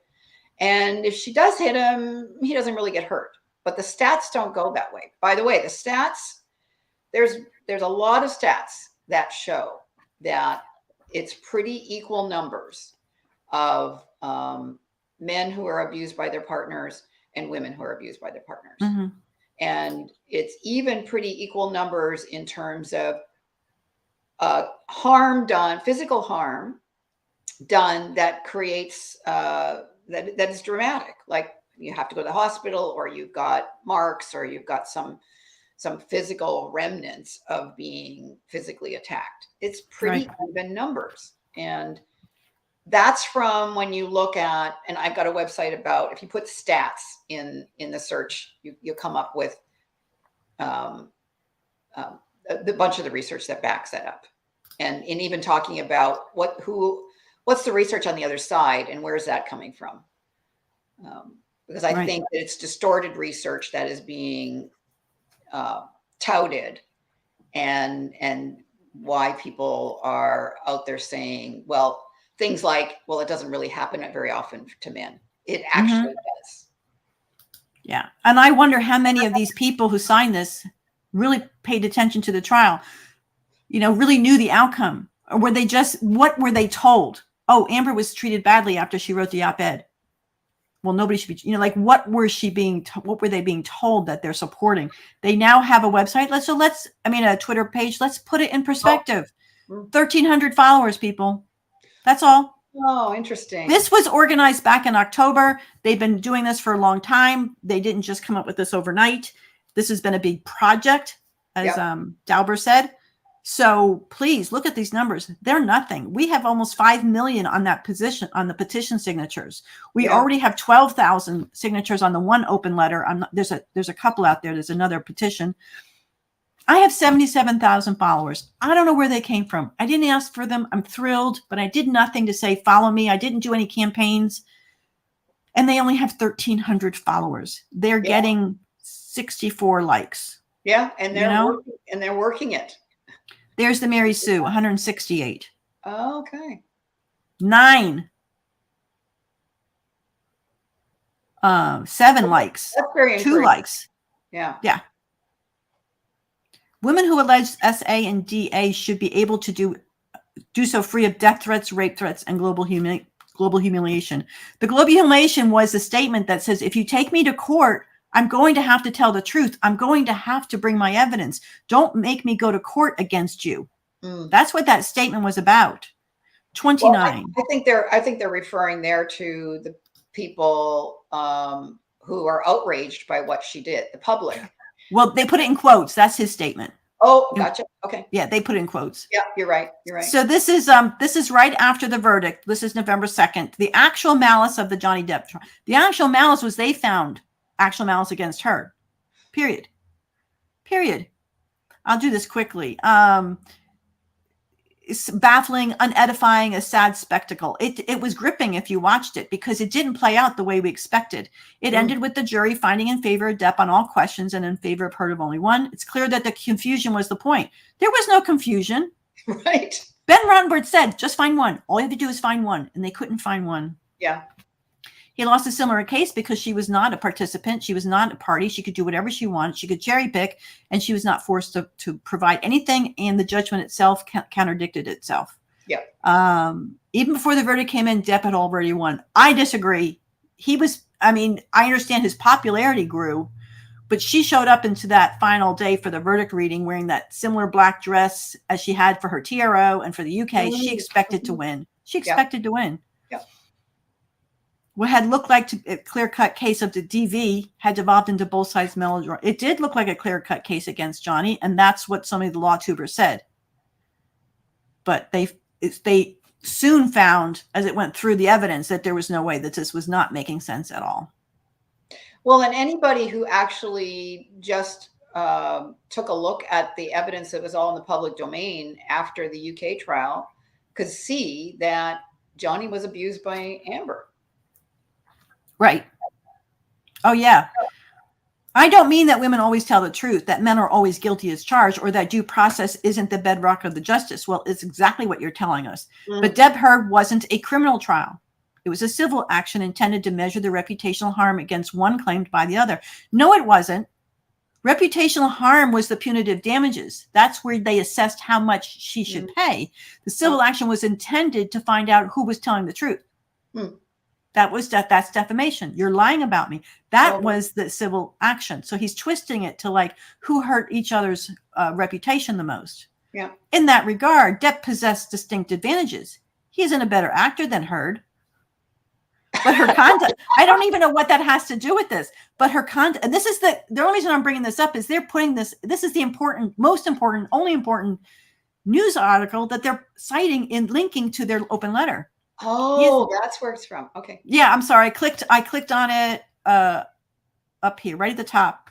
Sorry, I'm scrolling, guys. I know the New York Times right here. Oh, yes. Yes. Yeah. Sorry, I didn't point that out earlier. Oh. He's not the better actor, but her conduct on the stand was more harshly criticized in no small part because he's a more familiar performer, a bigger star who has dwelled for much longer in the glow of public approbation. No. Well, he brought with him his well-known characters. So they're saying he had the lovable rogues, the misunderstood artist, the gonzo rep, the Edward Scissorhands, which Amber Heard brought up. Remember, she said the man who made everybody believe he had scissors for hands. Oh my God. He copped to some bad stuff, but it was to play for sympathy. I can't even go on with this. It's so ridiculous. No, this was a lawsuit about truth and truth alone. And they found in Johnny's favor. End of story. Yeah. We have. And that was so exciting. It was so exciting that they found in Johnny's favor. I know. I was on streaming with Andy and I was just there was a lot to this verdict. Is this true? Yes. If this true? Yes. Is this? And everyone was yes.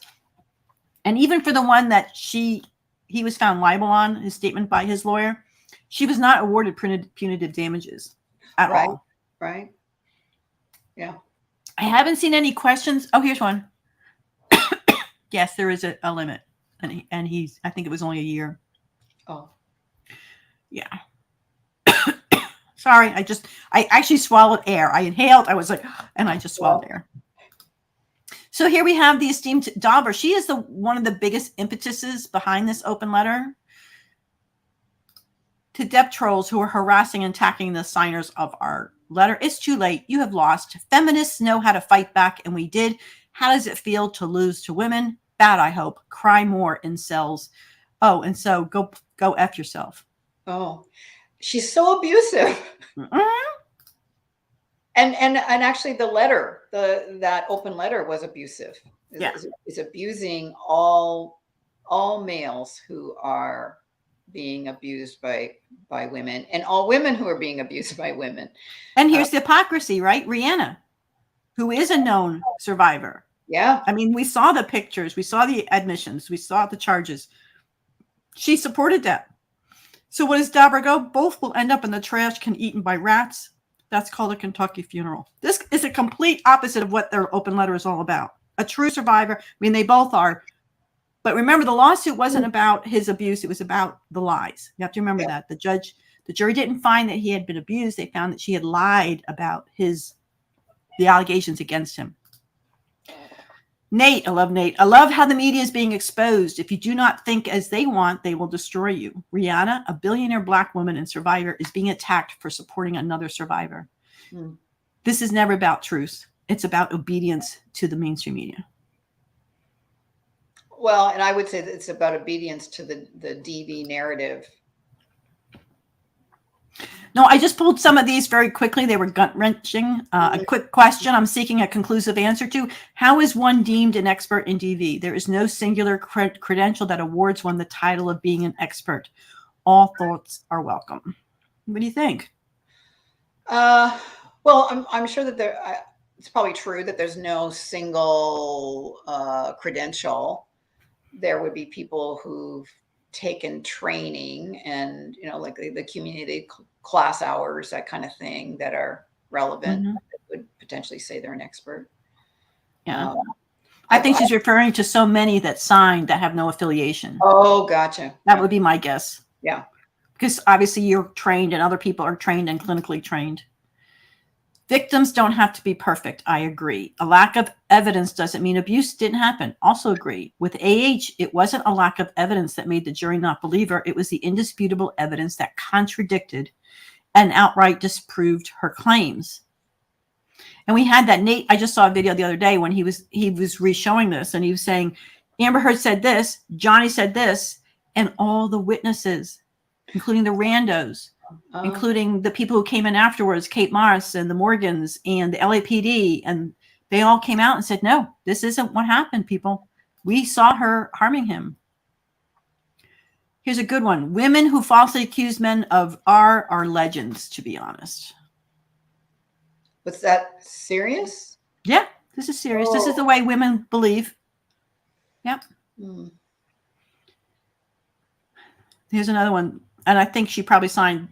But they were less about Depp and Heard and more seemed to idolize Camille Vasquez, Depp's lawyer, for her performance cross-examining Heard. Oh, you thought we wouldn't have a little girl-on-girl action in this trial? That's on Misogyny's Greatest Hits album. Oh. And she was vilified for doing her job. And there's another lawyer, like Sunny. They're from the Sunny campus, SUNY. I forget which location. She had been highlighted and profiled in the magazine or some article, and she worked on the Depp team. And after they won, the college took down her achievements. They refused to report on it because of the work she did for Depp, and they won. This is a college level. Oh, very sad. I read the Gloria Steinman to you already. Having every major DV organization basically say F male victims today must be insanely difficult for actual male victims to see. So just to let them know we see you, we hear you. I'm going to cry. You matter. What you went through is valid. Men too, which is, I know, very controversial. Whew. That's from Izzy. The Stanford professor, feminist, and expert for Amber. Survivor United will never be divided. We see you, we hear you, we support you, unless you are Rihanna, a DV survivor supporting a male DV victim, then both will end up in the trash can and eaten by rats. Well, we saw that post already. Yeah. And this was Michelle. That's what they're saying. We see you. We're saying no to the men. We see you and hear you. Yeah. I have to share this specialty because otherwise you won't hear this one. And this is one of the biggest proponents of this that I think was very much a part of making this happen. Sorry, I have to do it in a special way or you cannot hear it. Because are you ready? If I got it as loud as I can, yeah. Because the evidence has got absolutely nothing to do with this case. Because the evidence has got absolutely nothing to do with this case. And there it is. That's pretty much what the issue always is. It doesn't matter what the evidence, it doesn't matter the verdict. None of that matters. It only matters that women have to be believed. And that's her stance on it. And she was very much part of that open letter. Oh, okay. Yeah. Proudman. Yeah. So it shows the fundamentalism. Yes. I know you're seeing this all the time and what you're combating for men. They're not mad she lost. They're mad she was held accountable and that her actions hurt other women. But instead of admit it, they're deflecting and blaming the actual victim, Johnny Depp. Typical gaslight bullcrap. Again, their worst nightmare came true. A woman lied. They all backed her. They were all there and she lied. And I agree with this. I don't think many of these experts have seen the trial, have not read the court documents, have not listened to the audios in full. The fact that such organizations let themselves be seduced by Dauber and company tells me everything I need to know. Politics, no matter at whose cost. Male victims have no chance in this world when a man can go through a 6-week trial proving his innocence and that the false allegations were malicious lies. They mean with actual malice, not malicious. We don't use that word in the law there. But still gets attacked as though the lies were true. Why would any man come forward or defend their name? And you face this all the time. Yeah. Yeah. Well, thank goodness for the trial in that it really has made a difference. Because again, I've been at this a long time. I saw a sea change. And it happened during the trial. And then I encourage all the women who now see this, try and find a way to organize.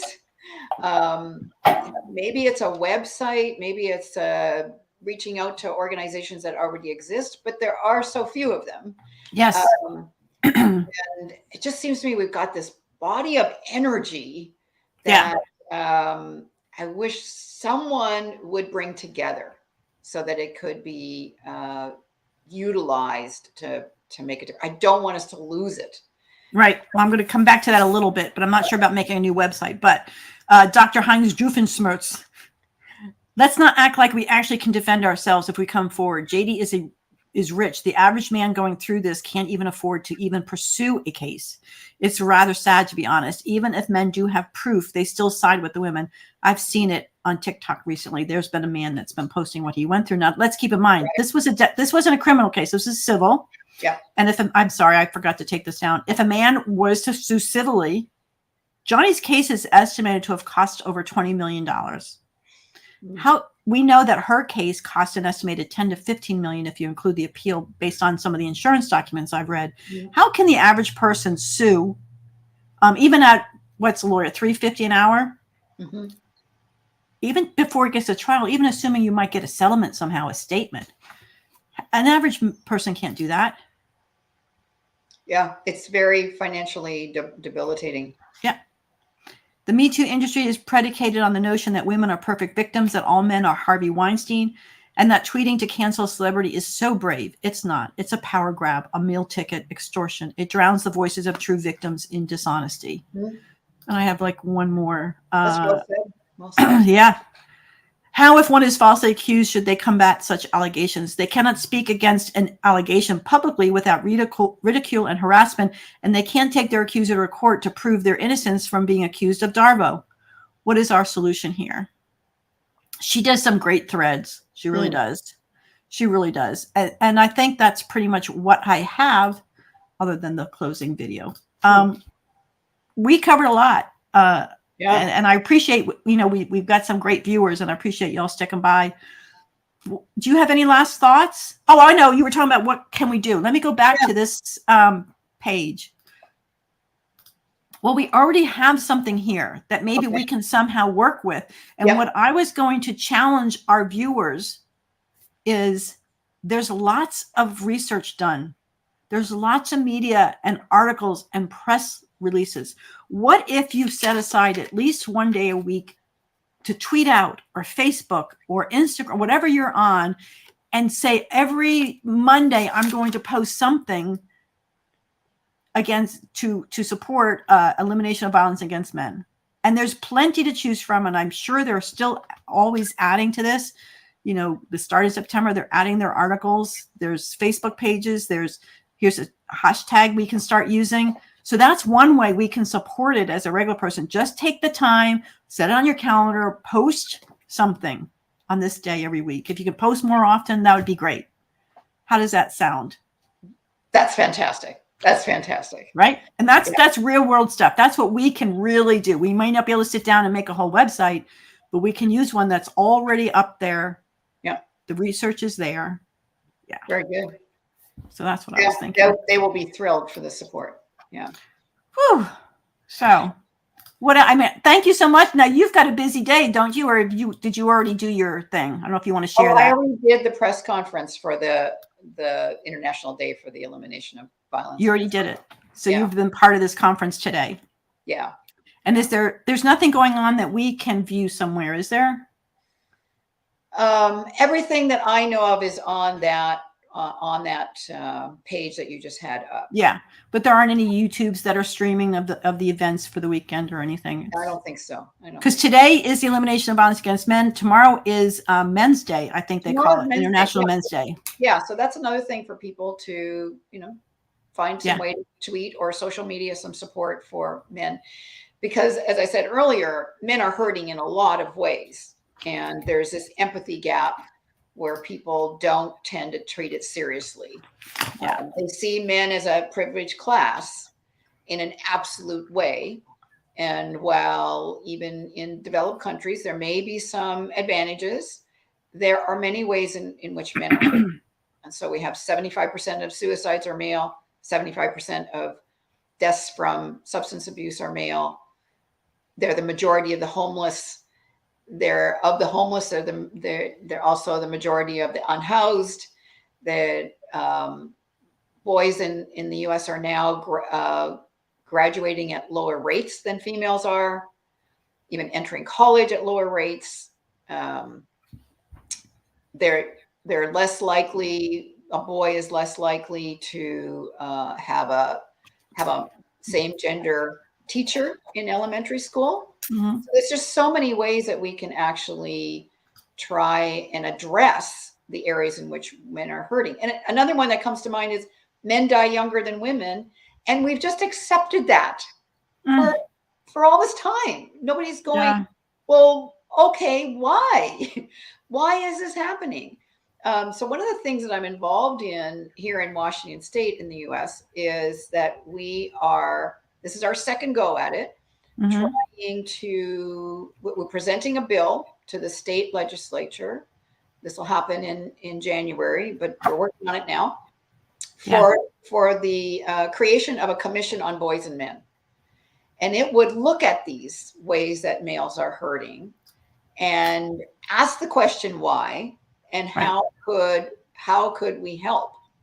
We need people to care. Right. About boys and men. And so there's some people around trying to do this, and for the audience, every time you've got a chance to just add it to the conversation, it'll be big. It'll help. Yeah. Let me pick up a last few here. Thank you for bringing light to the darkness. I have a son, and he was in an abusive relationship. I couldn't say leave because he could dig in his heels. And I think this happened with a lot of, Doug Stanhope came forward and said, we all wanted to tell him, and we were all afraid that he would kick us out, that he wouldn't believe us. I asked him if he deserved what was happening, and he broke off the conversation. Yeah. So I have a chapter in the book about families and friends. Yeah.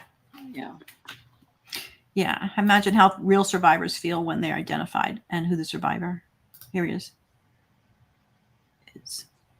I think I'm going to close it off. I had a question. The only questions I saw two on the appeal. One is once the appeal briefs are in, it takes as long as the judges want to take. It could take a month. It could take a year. It's just up to their schedule. It could be up to them if they're going to have a hearing. They may not have a hearing. My understanding is they get one shot at the appeal unless it's a nuanced law that they want to apply for the U.S. Supreme Court to take under. That's my understanding. Oh, so they've appealed to the state Supreme Court. The state Supreme Court is the first level of appeal. Yeah. And she's got like 16 things. He's got 3. She's got an extension on her. I just did a video on this. She got an extension on her filing, and then Johnny opposes it, and then she has the final answer, and then it all goes to the judges. They decide if they want to have a hearing. Yeah. And appeals usually take a really long time. Like a year would not be unusual at all. I don't think a year. I had a Virginia lawyer that's been on Twitter. She says 9 months, but this is so much. Like they may choose to just rule on Johnny's separately because his date's now earlier. They may try and do it together, so they come up with the answer, whatever they're doing all at once. Yeah. Will Amber ever stop attacking Johnny and everyone else who supported him? The truth. No. Yeah. Now, here's what happens with cluster B people is that they're parasitic. And parasites need a host. They're looking for a quality host. And these personalities they like to leave their victims for dead. Yeah. They like to suck the life out of them. Now, what can help get that parasite off of you is if they get a new target. So if they get distracted by a new target, they can potentially leave the old target behind. And we haven't seen one. Elon's gone. I mean, we have Vive Barlow, maybe.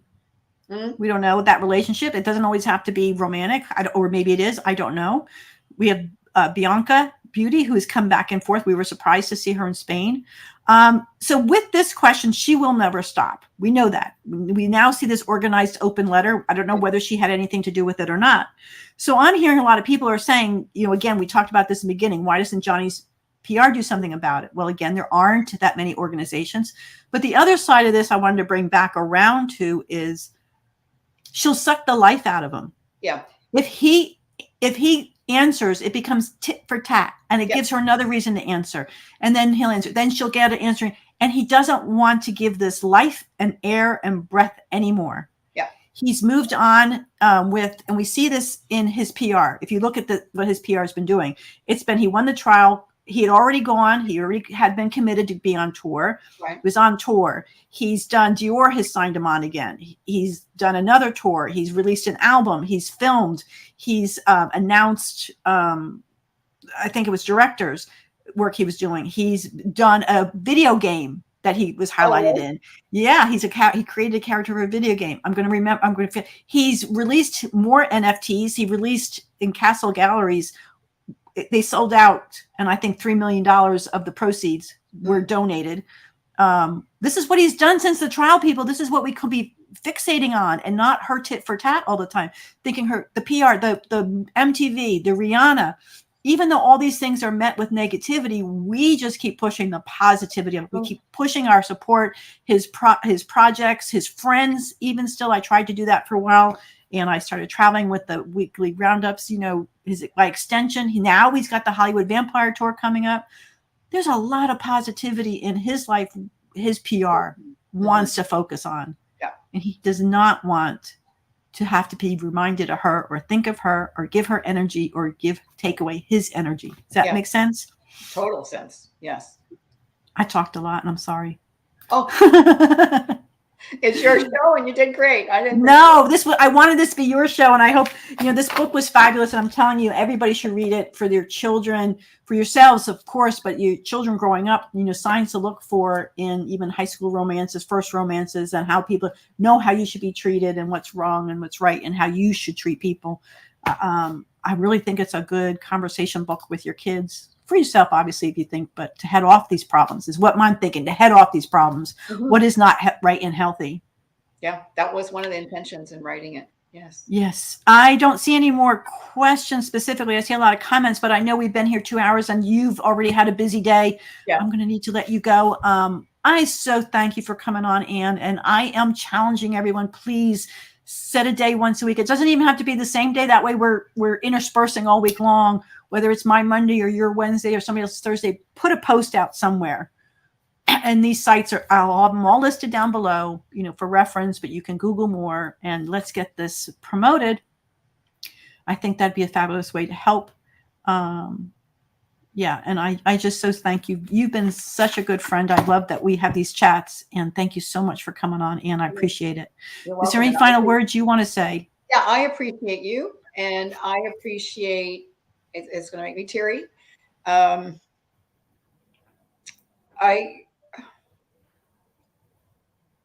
Yeah, it's hard, isn't it? I appreciate all of you who are willing to stand up and say, I care about men. I care about people having healthy relationships. I care about helping people who are in unhealthy relationships get to a better place. Yeah. And it's not about what gender the people are, but rather we want to be not anti-male or anti-female. We want to be anti-abuse. Yes. And I'm just thrilled that we have moved to a place where there's more voices of sanity. Yeah. Trying to break through. Yeah.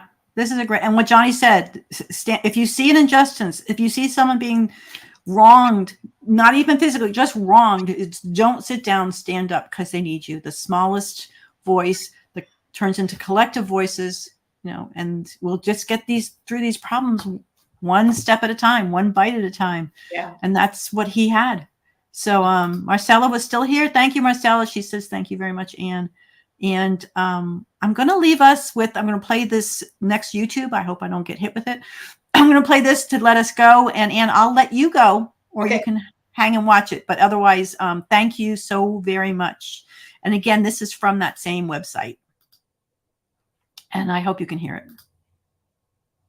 Female perpetrated domestic violence highlight the need to address the growing problem of domestic violence against men. In response, 46 organizations are calling on the United Nations to respond to the growing crisis and support the International Day for the Elimination of Violence Against Men. These incidents recently were reported in the media. In the United States, a woman tied up, slashed, choked her date with a belt, and then threatened to kill the man if he told anyone. Lauren Marie Dooley, 22 years old, was taken into custody last Wednesday, with authorities charging her on 3 separate felony counts. In India, 42-year-old Ram Pravesh was subjected to repeated beatings by his wife over a 6-month period. The beatings became so severe that he was forced to flee his home and take refuge in a tree. In England, Christy Nolan viciously stabbed her boyfriend during an argument, then fled the scene of the crime. The man needed 6 stitches to close the wound. The woman was criminally charged. Research confirms that female-perpetrated domestic violence represents a hidden epidemic around the world. A compilation of 343 scholarly investigations in 40 different countries concluded that women are as physically aggressive as men or more in their relationships with their spouses or opposite sex partners. These studies were conducted on a broad range of racial, ethnic, and socioeconomic groups. Psychological abuse of men, including the use of parental alienation tactics against a former spouse, is also widespread.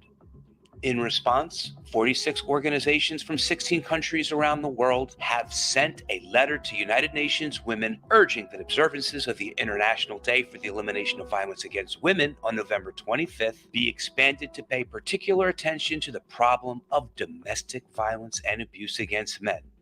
The letter highlights how one-sided claims that ignore the role of women as perpetrators of domestic violence serve to harm men, women, and families. The recent trial of Johnny Depp and Amber Heard, followed by millions of persons around the world, revealed that Heard was repeatedly abusive of Depp, both physically and psychologically. On one occasion, Heard hurled a glass mug at Depp, severing the end of his finger. Globally, the number of women convicted for violent crimes has increased rapidly in recent years. For example, the United Kingdom has witnessed a 53% increase in the number of females in penal institutions since 2000. A truly civilized society can't ignore or tolerate violence against either gender. Just as men stand together with women to recognize and reduce violence against women on November 25th, we ask women to stand with men and support the International Day for the Elimination of Violence Against Men on November 18th. Written by the Domestic Abuse and Violence International Alliance and produced by the Law Center. Go to the description portion of this video for more videos related to violence and civil rights violations against men. Thank you again, Anne. And I will have all these links. And I have one little more, and then anything with audio I have to share specially. I don't know why it's such a pain, but just a reminder, Amazon and Silver's books are available. We also have her website that she has here. I have searched on it. And Amazon. Is it Amazon the best place to get your books, or would you rather they go to your own site? It's nice when I make a little bit more money on if it's on my site, but the good news about the Amazon is if it's print, it's typically cheaper for people to get it from Amazon. If it's and you can also most parts of the world, you have your version of Amazon for your country or locality, and you can get it locally that way. And Kindle editions. Also, it helps boost my numbers on Amazon. And then the more, right? So then your Amazon will push my book more. Yeah, and I love that you can follow this on Amazon because you have your blog posts there too, and they do have the Kindle editions. Yeah, and I will say too. So there's a new thing about the Abuse of Men book. I just created a hard copy version recently. I haven't even gotten my copy yet to test it to make sure it's all okay, but it's live. There it is. So just a little caveat. I haven't yet checked it. Is it available there? Yeah, it's there. Yeah. I'm looking at it. Yep. Ships within 2 to 3 weeks, usually. And also, I'll share with the audience some news recently. I'm now an international author in that a Japanese publishing company has purchased the rights to publish Abuse of Men by Women in Japanese. Oh, wow. Awesome. Wow, that's huge, I think, in that culture. I lived in Japan. Interesting. Yeah, I lived in there, and people thought the men were the ruling class, and really what we were being taught was the women raise the children. They decide the education. They are very, very outspoken and leaders in their relationships. Over the men go to work and they take care of everything else, including they are the boss. They wear the pants in the house, I'm told. Okay. Yes. All right. So thank you again, Anne. I so appreciate it. I think we got everything we needed to talk about, and I'm going to let you go. This is one of the longest ones I did, and it's be on the replay. And again, I will figure out how the proceeds work for this. I'll update the description when I do and where Anne wants me to send it to. I so appreciate you all, and I'm going to sign out now. So okay. See y'all. Bye, everyone.